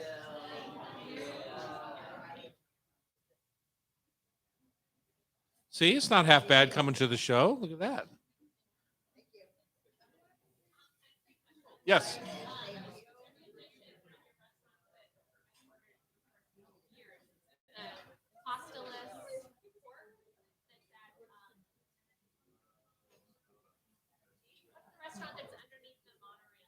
Palace Kitchen.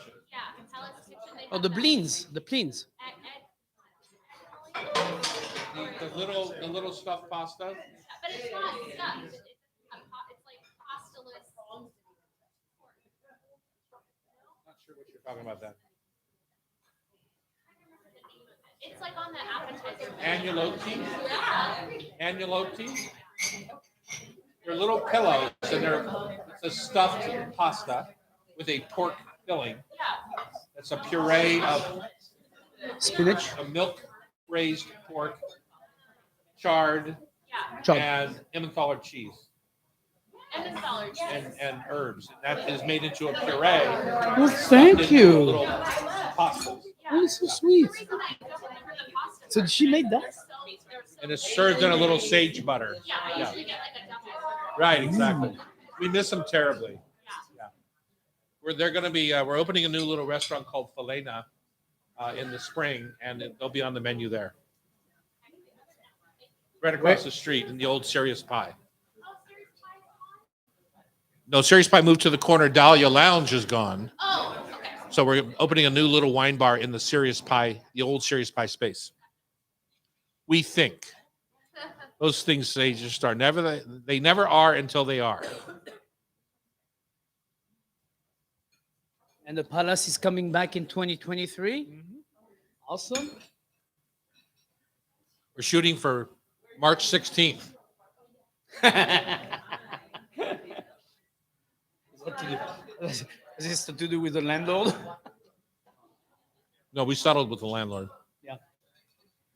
It's to do with, that's the day we closed Yeah. 3 years ago. You know. Isn't that amazing? Hello. You're right there. Oh, okay. How you doing, Jackie? Fabulous. Ooh, the bunt is very gingery. Ready for Christmas? No, No. nobody's ever. Yeah. I'm always amazed when we get to the last week and you go, "Oh my God, it's gonna be Christmas on Sunday." Oh well. I'm like, oh well. So we're looking for the gingeriest.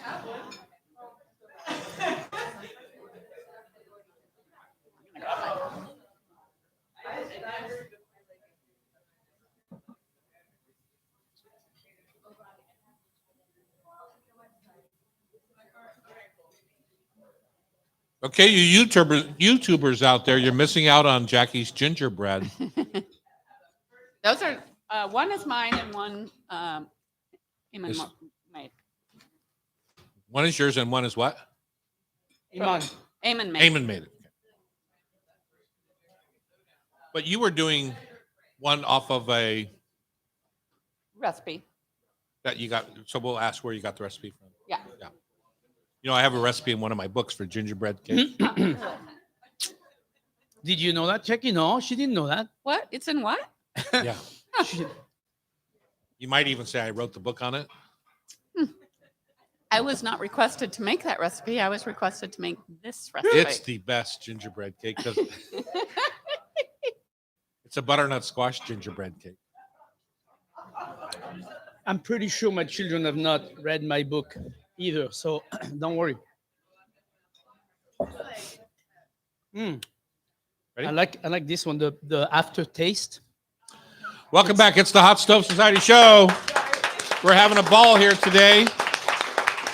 We've made Santa cocktails. We've cooked a standing rib roast. We've thought about some delicious veggies to go with that rib roast and some uncrusted tart tatin of sweet potatoes. It's even hard to say. I know. Much less do. That's never. I don't even think I've ever seen that. Now we're before. going to wrap up dinner with a little dessert, and it's the time of year for these kind of warm spiced cakes.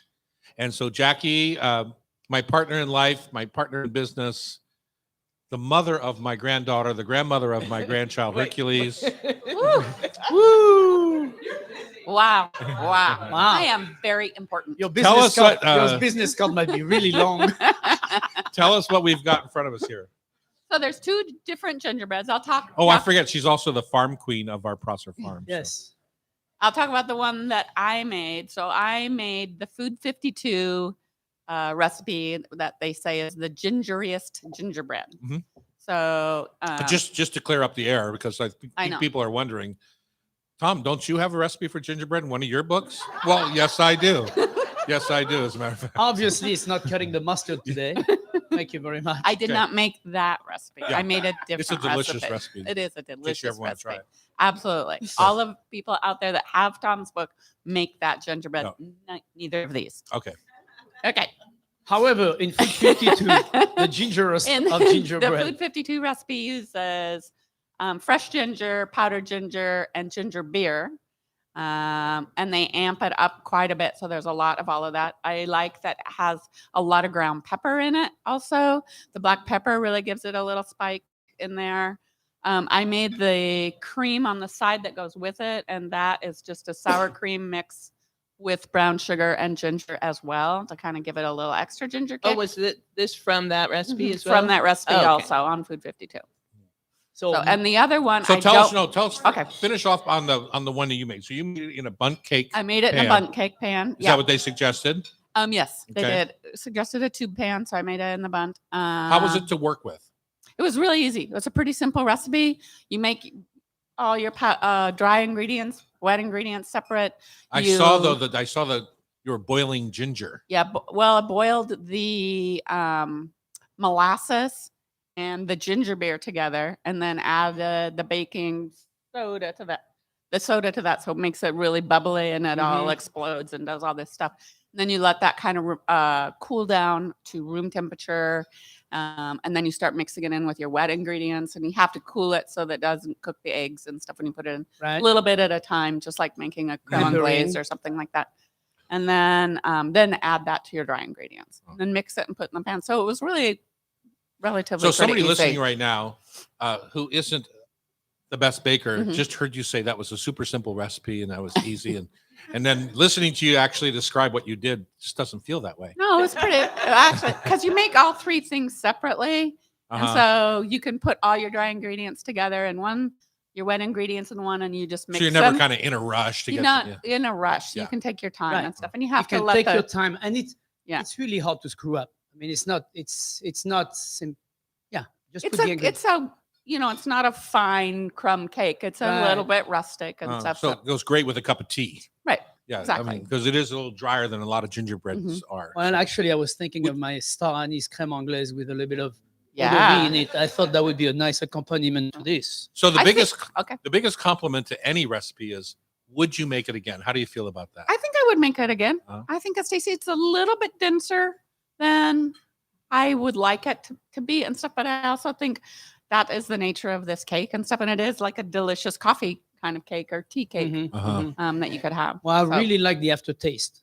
What you're left It is. with the, as a mouthfeel is absolutely beautiful. I think I toyed with a little bit of maybe like chopping up some candied ginger and putting on the cream, or maybe in the bottom of the bundt and stuff, and then putting all the Right. stuff on top of it, and you might get a little bit of that crystallized on You could top, even which would fold be it kind into of the fun. cake too. Yeah. But the aftertaste is really nice because it's got that fresh ginger flavor. Ginger It is had a very, lot of very fresh grated prominent. ginger in it for sure. And the pepperiness, the tang, that pepperiness you get from ginger, but also from the pepper you put in there. It's really delicious. Good, good. All right, so Eamon, you got to tuck right up into I that wanna microphone. Introduce and tell him why. Oh, okay. So I asked Eamon to make the competitive one from a cookbook that I really admired. That was my benchmark for gingerbread. So it comes from Boulder, Utah, Hell's Backbone Grib with Mhm. a measure of grace. They call theirs dark magic. But when I saw the Food 52, I said, I do want more ginger. So I want Eamon to talk about what it was. This recipe was. So Eamon is a chef here at the Hot Stove Society, and Eamon, you got to come bring that mic right up to your face. I'll bring myself right up to the mic if that's all good right. idea. It was a very simple recipe, very similar to yours. I think in comparison, the primary note for this cake was the large addition of molasses.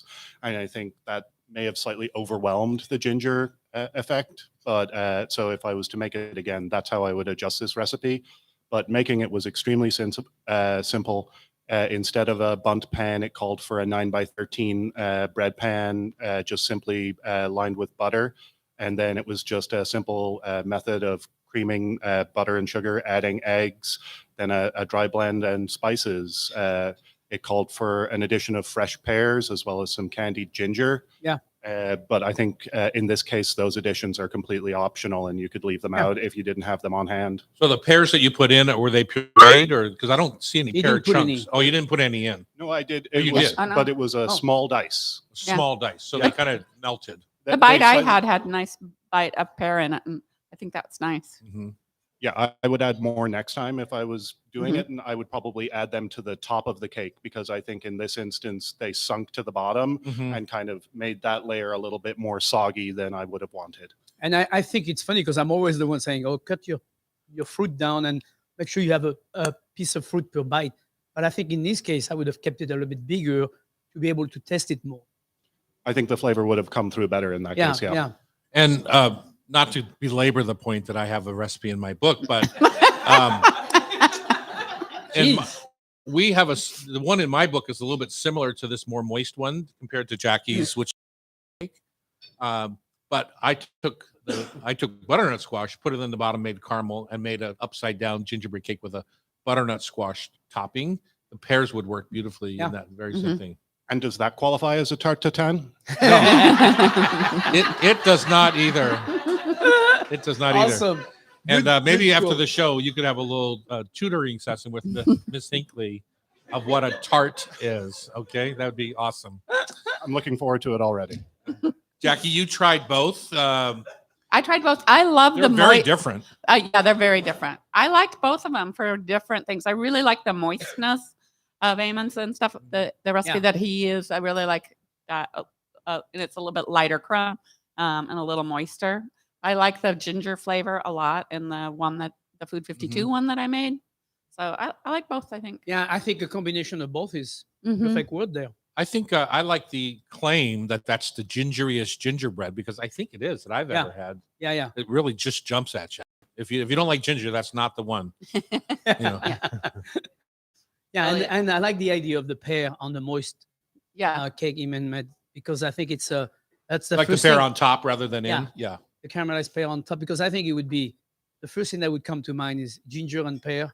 Mhm, What a great combination. for sure. So I liked the project. It said in the preface to the Food 52 one that they were trying, the author, the cook, was trying to improve on Claudia Fleming's The Last Course from the Mhm. Gramercy, who's just yeah, like yeah. With- so recognized as one of the finest pastry chefs in America. And Mhm. so that her gingerbread recipe is what started it all. Mm. But then the goal was to just Amp it. amp it. And I think I think, yeah. I it did. amped. It amped. Yeah. Yeah. It amped. You know, when I was a kid, we always got to pick what we wanted for our birthday dessert, and I would often pick my mother's spice cake. Mm. Yeah, with a little bad Domino sugar box frosting, which I loved. 'cause That's it my was, favorite. it was kind so of sweet. I frosting. know. With butter, right? You creamed it with Yeah, butter yeah, and, exactly. and vanilla and Yeah. salt. Mhm. Yeah. But it's right on the side of the box of the powdered sugar. So Yeah. that was awesome. Let's go back to the sauce for 1 second on this cake. I don't love the sour cream sauce. To You me, don't like it's a it? little bit It seemed wicked for a little heavy. for this particular Yeah. cake. The cake is so brightly gingered that I don't get the sour cream. That's on what it. they called for. If I were to do that again, I would probably do a whip and add a little bit of sour cream to it. So you still got a little bit of that sour flavor. Uh-huh. I'd go ahead and use the brown sugar in it. I think that's nice. And I'd probably use a little of the ginger, but I'd basically whip with a little bit of sour cream in it and not just plain sour cream. That seems pretty, I Pretty a- heavy You duty. could also do a lemon yeah. confit kind of something, idea where mhm. you cook the lemon slices in sugar syrup very slowly, and then you could chop it down and then put that with your whipped cream. Yeah, a little bright would be Yeah, nice. that would Mhm. bring a little. I almost Thing- just disagree with both of you. I just think a plain vanilla whip will accent the ginger rather than, and it just doesn't need any more. So Sure. So- You could go. You I'm going could to go plain. take Terry's creme anglaise that's left over. the star needs creme anglaise. But let me hear you say it. Creme anglaise. No. Crème anglaise. You have to Voilà. almost spit out of the Crème anglaise. like you're making. You're clearing up your throat. Yeah, clear Crème your anglaise. throat. Creme anglaise. All right. Well, that was a Jackie, fun- thank you so much. How did the thank audience you so feel about much. your taste? Who liked the gingeriest the best, like the tea cake style, and who liked the other one the best? From Pam, what's the name of that book again? A Measure of Grace. A Measure of Grace. Okay, so the And tea just cake don't version, forget that the recipe is in Tom's book. He wants Yeah, you to well- know. the best one is in my book. Yeah, And if you haven't heard it yet, what book is it? yeah, Is it exactly. Is it the Big Dinner? Which one is it? It's in Big Dinners, yes. Big Dinners. Okay. All right, it's time for Tasty Trivia. When we come back, brought to you by Rub with Love here at the Hot Stove Society Show, 97.3 FM. Who's our victim? I think the birthday Jackie? girl. You ready to play some trivia? I would love to see what I'm allowed to phone a friend. Yes. Yeah. You're on your own, old lady. Yeah. Are you officially an old lady? Is this a major birthday? Oh, you're on the cusp. I think 45. You can change from a youngster to an old lady. Yeah, yeah. What is your name? I changed from a young man to an old man at 25. And of course you can phone a friend. Okay. Pam is so easy on everyone.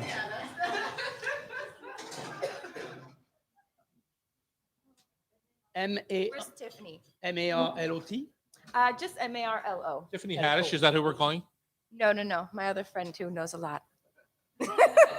I can tell she had Okay, really good that's okay. questions. Yeah. Where's the form? The release. Yes. I'm a lawyer. Uh-oh.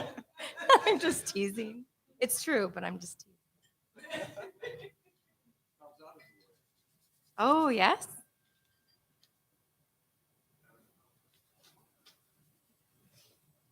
Hey, What's heads well, up? I mean? hope you're ready, Marlo. Oh, we always walk into the camera by Oh. mistake.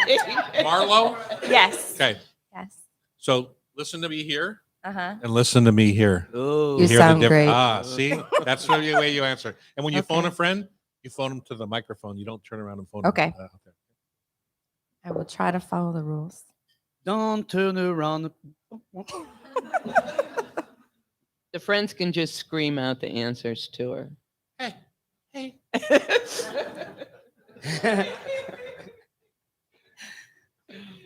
I hate to break you the news, but you have no friend right now.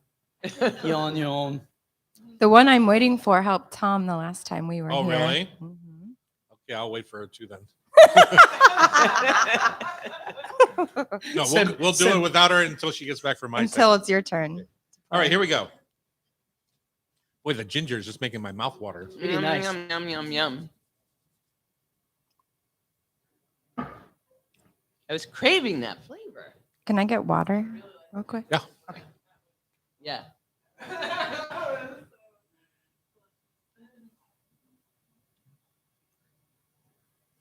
Stage fright. Just stalling for Tiffany. It's time to play Rub with Love Tasty Trivia here in the Hot Stove Society Show. I'm Tom Douglas. And I'm Terry Rotero, the chef in a hat. We are joined in the hot seat by Marlo, who's having a birthday with us today at the, Woohoo! here in the studio. Thank you for joining us. Thank you for having being me. our willing victim of, well, you're an attorney, so maybe we might have. Yeah, I would. No, I we're would- going to kill her. Rub with Love Tasty Trivia is brought to you by Rub with Love Spice Rubs, made right in Ballard at our warehouse in Ballard. Keep your pantry stocked with a nice assortment so you have a quick and easy way to augment your meals. You can buy them down at the Rub Shack. We have lots of gift packs here at the Hot Stove over in our gift department. And there's many places around town to buy them, including Series by Ballard. We also are at the Seattle Made in Central Terminal at the airport and the Made in Washington store at SeaTac Nice. Airport. What a great So, gift yeah. to take on the If you're way out. On your way somewhere, take them a Yeah. little salmon rub. It's so delicious. Okay, Pamela, how do we play the game and who's playing with us? And who's winning? That's the most important part. Yeah, because you already know who's going to win. Who's going to Each win? contestant's going to get 5 questions, and there's going to be someone who messes up bad and loses, and doesn't get many of the I think it's- answers right. Is that Marlo? Is that what you're saying? No, birthday girl's going to triumph, Marlo. Yeah. I hate when she knows the winner I before she know. asks the question. She already announced it. Okay, I'll start. Chef in the hat. I'm usually the victim, so you know. A Stollen is a German variety of which Christmas sweet treat? This is multiple choice. Is it a pumpkin pie, a fruit cake, a red velvet cake, or eggnog? Fruitcake. Correct. Number 2, in the Czech Republic, what kind of smelly soup is usually eaten on Christmas Eve? Is it a chicken soup, a fish soup, a gumbo, or gazpacho? I'm going to go with a fish soup. It is, in fact, a carp soup, and it's served with potato salad. Sounds horrible. My favorite soup that Peter Sipper used to make at Labuznik. La Buznik was Yeah. the sauerkraut soup, and it had a Yeah. little fragrance to it. Yeah. I thought that's what you were going to say. Imagine it's like having a kimchi soup. Yeah, I mean, it's exactly. like comes with it. Chesnica is a Christmas bread eaten in Serbia. What object is inserted into the dough before it is baked? Is it a thimble, a silver coin, robin's egg, or a lock of hair? I think it's a silver coin, so the next year you become wealthy. You are right. They pass the bread Wow. around to family members, and each pulls off a piece, and the one that gets the coin gets the good luck. I've heard of that. You're on a roll today. A jelly roll. A Japanese Christmas cake is a sponge cake with whipped cream icing and topped with which fruit? Kiwi, pumpkin, mango, or strawberries? I would say all of the above. They like it with strawberries. Yeah, that figures. Is this, and finally, true or false? There was never meat in mincemeat. There was no mint originally. That's correct. There was no mint in Miss Mint originally. Is that what you're asking me? That is what she asked you. There never was meat in There was- mincemeat. Is that true or false? No, that's false. That's gotta be false. It is false Yeah. because the older I mean, I'm like, recipes no had way. venison and yes. 5 for 5? No, No, four. Four. All right, Marla, let's do this. Marlo, see right, how I'm easy it ready. is? You see how easy it is? In Finland, almost every family will have a roast Christmas ham Oh, not that question. served with which of the following condiments? Mayonnaise, ketchup, mustard, or soy sauce? That's a tough one, Marlo. Look at her. She's already phoning a friend Okay. on the very Friend, first friend. question. I'm hearing mustard though. Yeah. Okay, all right. They saved me from Wow. myself. So, Chef, we don't have a chance. I know. It's with already burnt to mustard the ground. I can feel it. and How do you it's know that? served You with don't look carrot Finnish. and rutabaga. Cousin, Finnish cousin. In Chile, around Christmas, they enjoy an eggnog-like drink they call cola del mono. What special ingredient is added to make this drink different from North American eggnog? Is it champagne, prune juice, coffee, or peyote? I'm gonna guess coffee. Yes. All right. That was all on We're my gonna own. have you Nice back. job. Very Definitely nice would not have job. gotten that one. Why didn't they add Coca-Cola? It sounds In the country of Italy, Christmas is usually a day of penance when only bread and water is consumed. Is that true or false? Only bread and water in Italy on False. Christmas. It is. Yeah. I mean, if that That was tricky. not the Italy that I go to. Good work. In the Christmas song, what was roasting on the open fire? Chestnut. Yay! Chef, we Uh-oh. could be in serious I hear the trouble bells here. ringing. Yeah. And finally, in Japan, which famous fast food restaurant brand is a traditional Christmas treat? KFC. Oh, da. And I- Wow. I heard that whisper all the way up here. That was a terrible whisper. Nope. Bravo. Winner. 5 out of 5. Congratulations. Thank you. Thank you. Marlo is on the run. Tom Douglas, Yes. in the olden days, Oh, thank you for that. You know, when I wrote my In own cookbook. 1897. women in England who wanted to find a husband ate what at Christmas for good luck? Prunes. Gingerbread man. Gingerbread. man. What is Prune the is not a good name? idea. What is the name of the traditional Italian cake eaten at Christmas? The one that's in my kitchen right now. Panettone. How many have you eaten so far? Well, I'll just say this. My wife was a little PO'd at me for As she should be. eating her gingerbread or her panettone because she paid $65 I for it. know. But it was sitting on the counter and she was in LA. Right. Fair game. So when she was, so I had to go buy more. So now I have a chocolate, a lemon cherry, a orange, blood orange, And yeah, I have many of the above. Panettone heaven. Yeah. Number 3, in Australia and New Zealand, what do they normally eat for Christmas lunch? In Australia, Yeah, Marmite, a barbecue. kangaroo. They have a big roasty barbecue. Of kangaroo. What is the most popular Christmas dessert in New Zealand? What happens to the multiple choice thing that everyone else got? I know. Multiple choice? Yeah. I Okay. would say Chris dessert, you said, Mhm. in New Zealand. Well, they are, or they were under the crown for a long time. So I'm going to say plum pudding. Close, pavlova. Yeah, I was going to say pavlova too. But it's Australia too.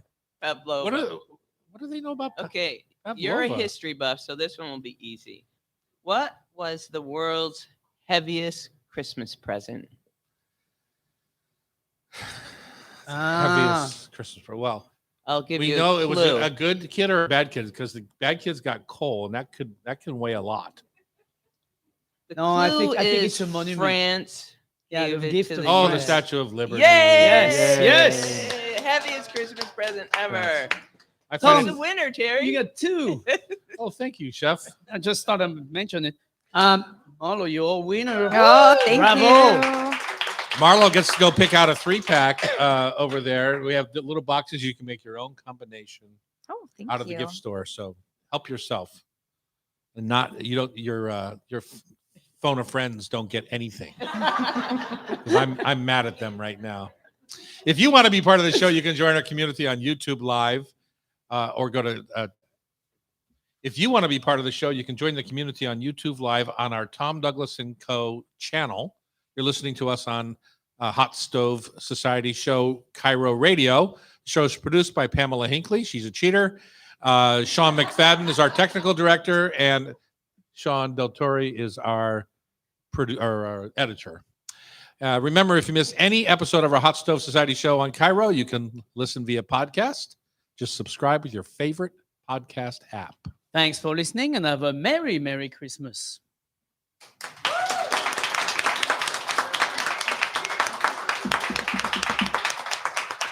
Okay, now I just need quiet on the set for just a minute. Ready, Chef? Yep. Okay. Hi, I'm Tom Douglas. And I'm Terry Rotiro, the chef in the hat. Merry Christmas. This afternoon on a Hot Stove Radio, we cover some of our favorite mouth-watering holiday traditions, including caviar, fancy vegetable side dishes, the special occasion standing rib roast, gingerbread, and cocktails for Santa. Yes. It's a wrap. Thank you. Thank you, everyone, for coming. Appreciate it.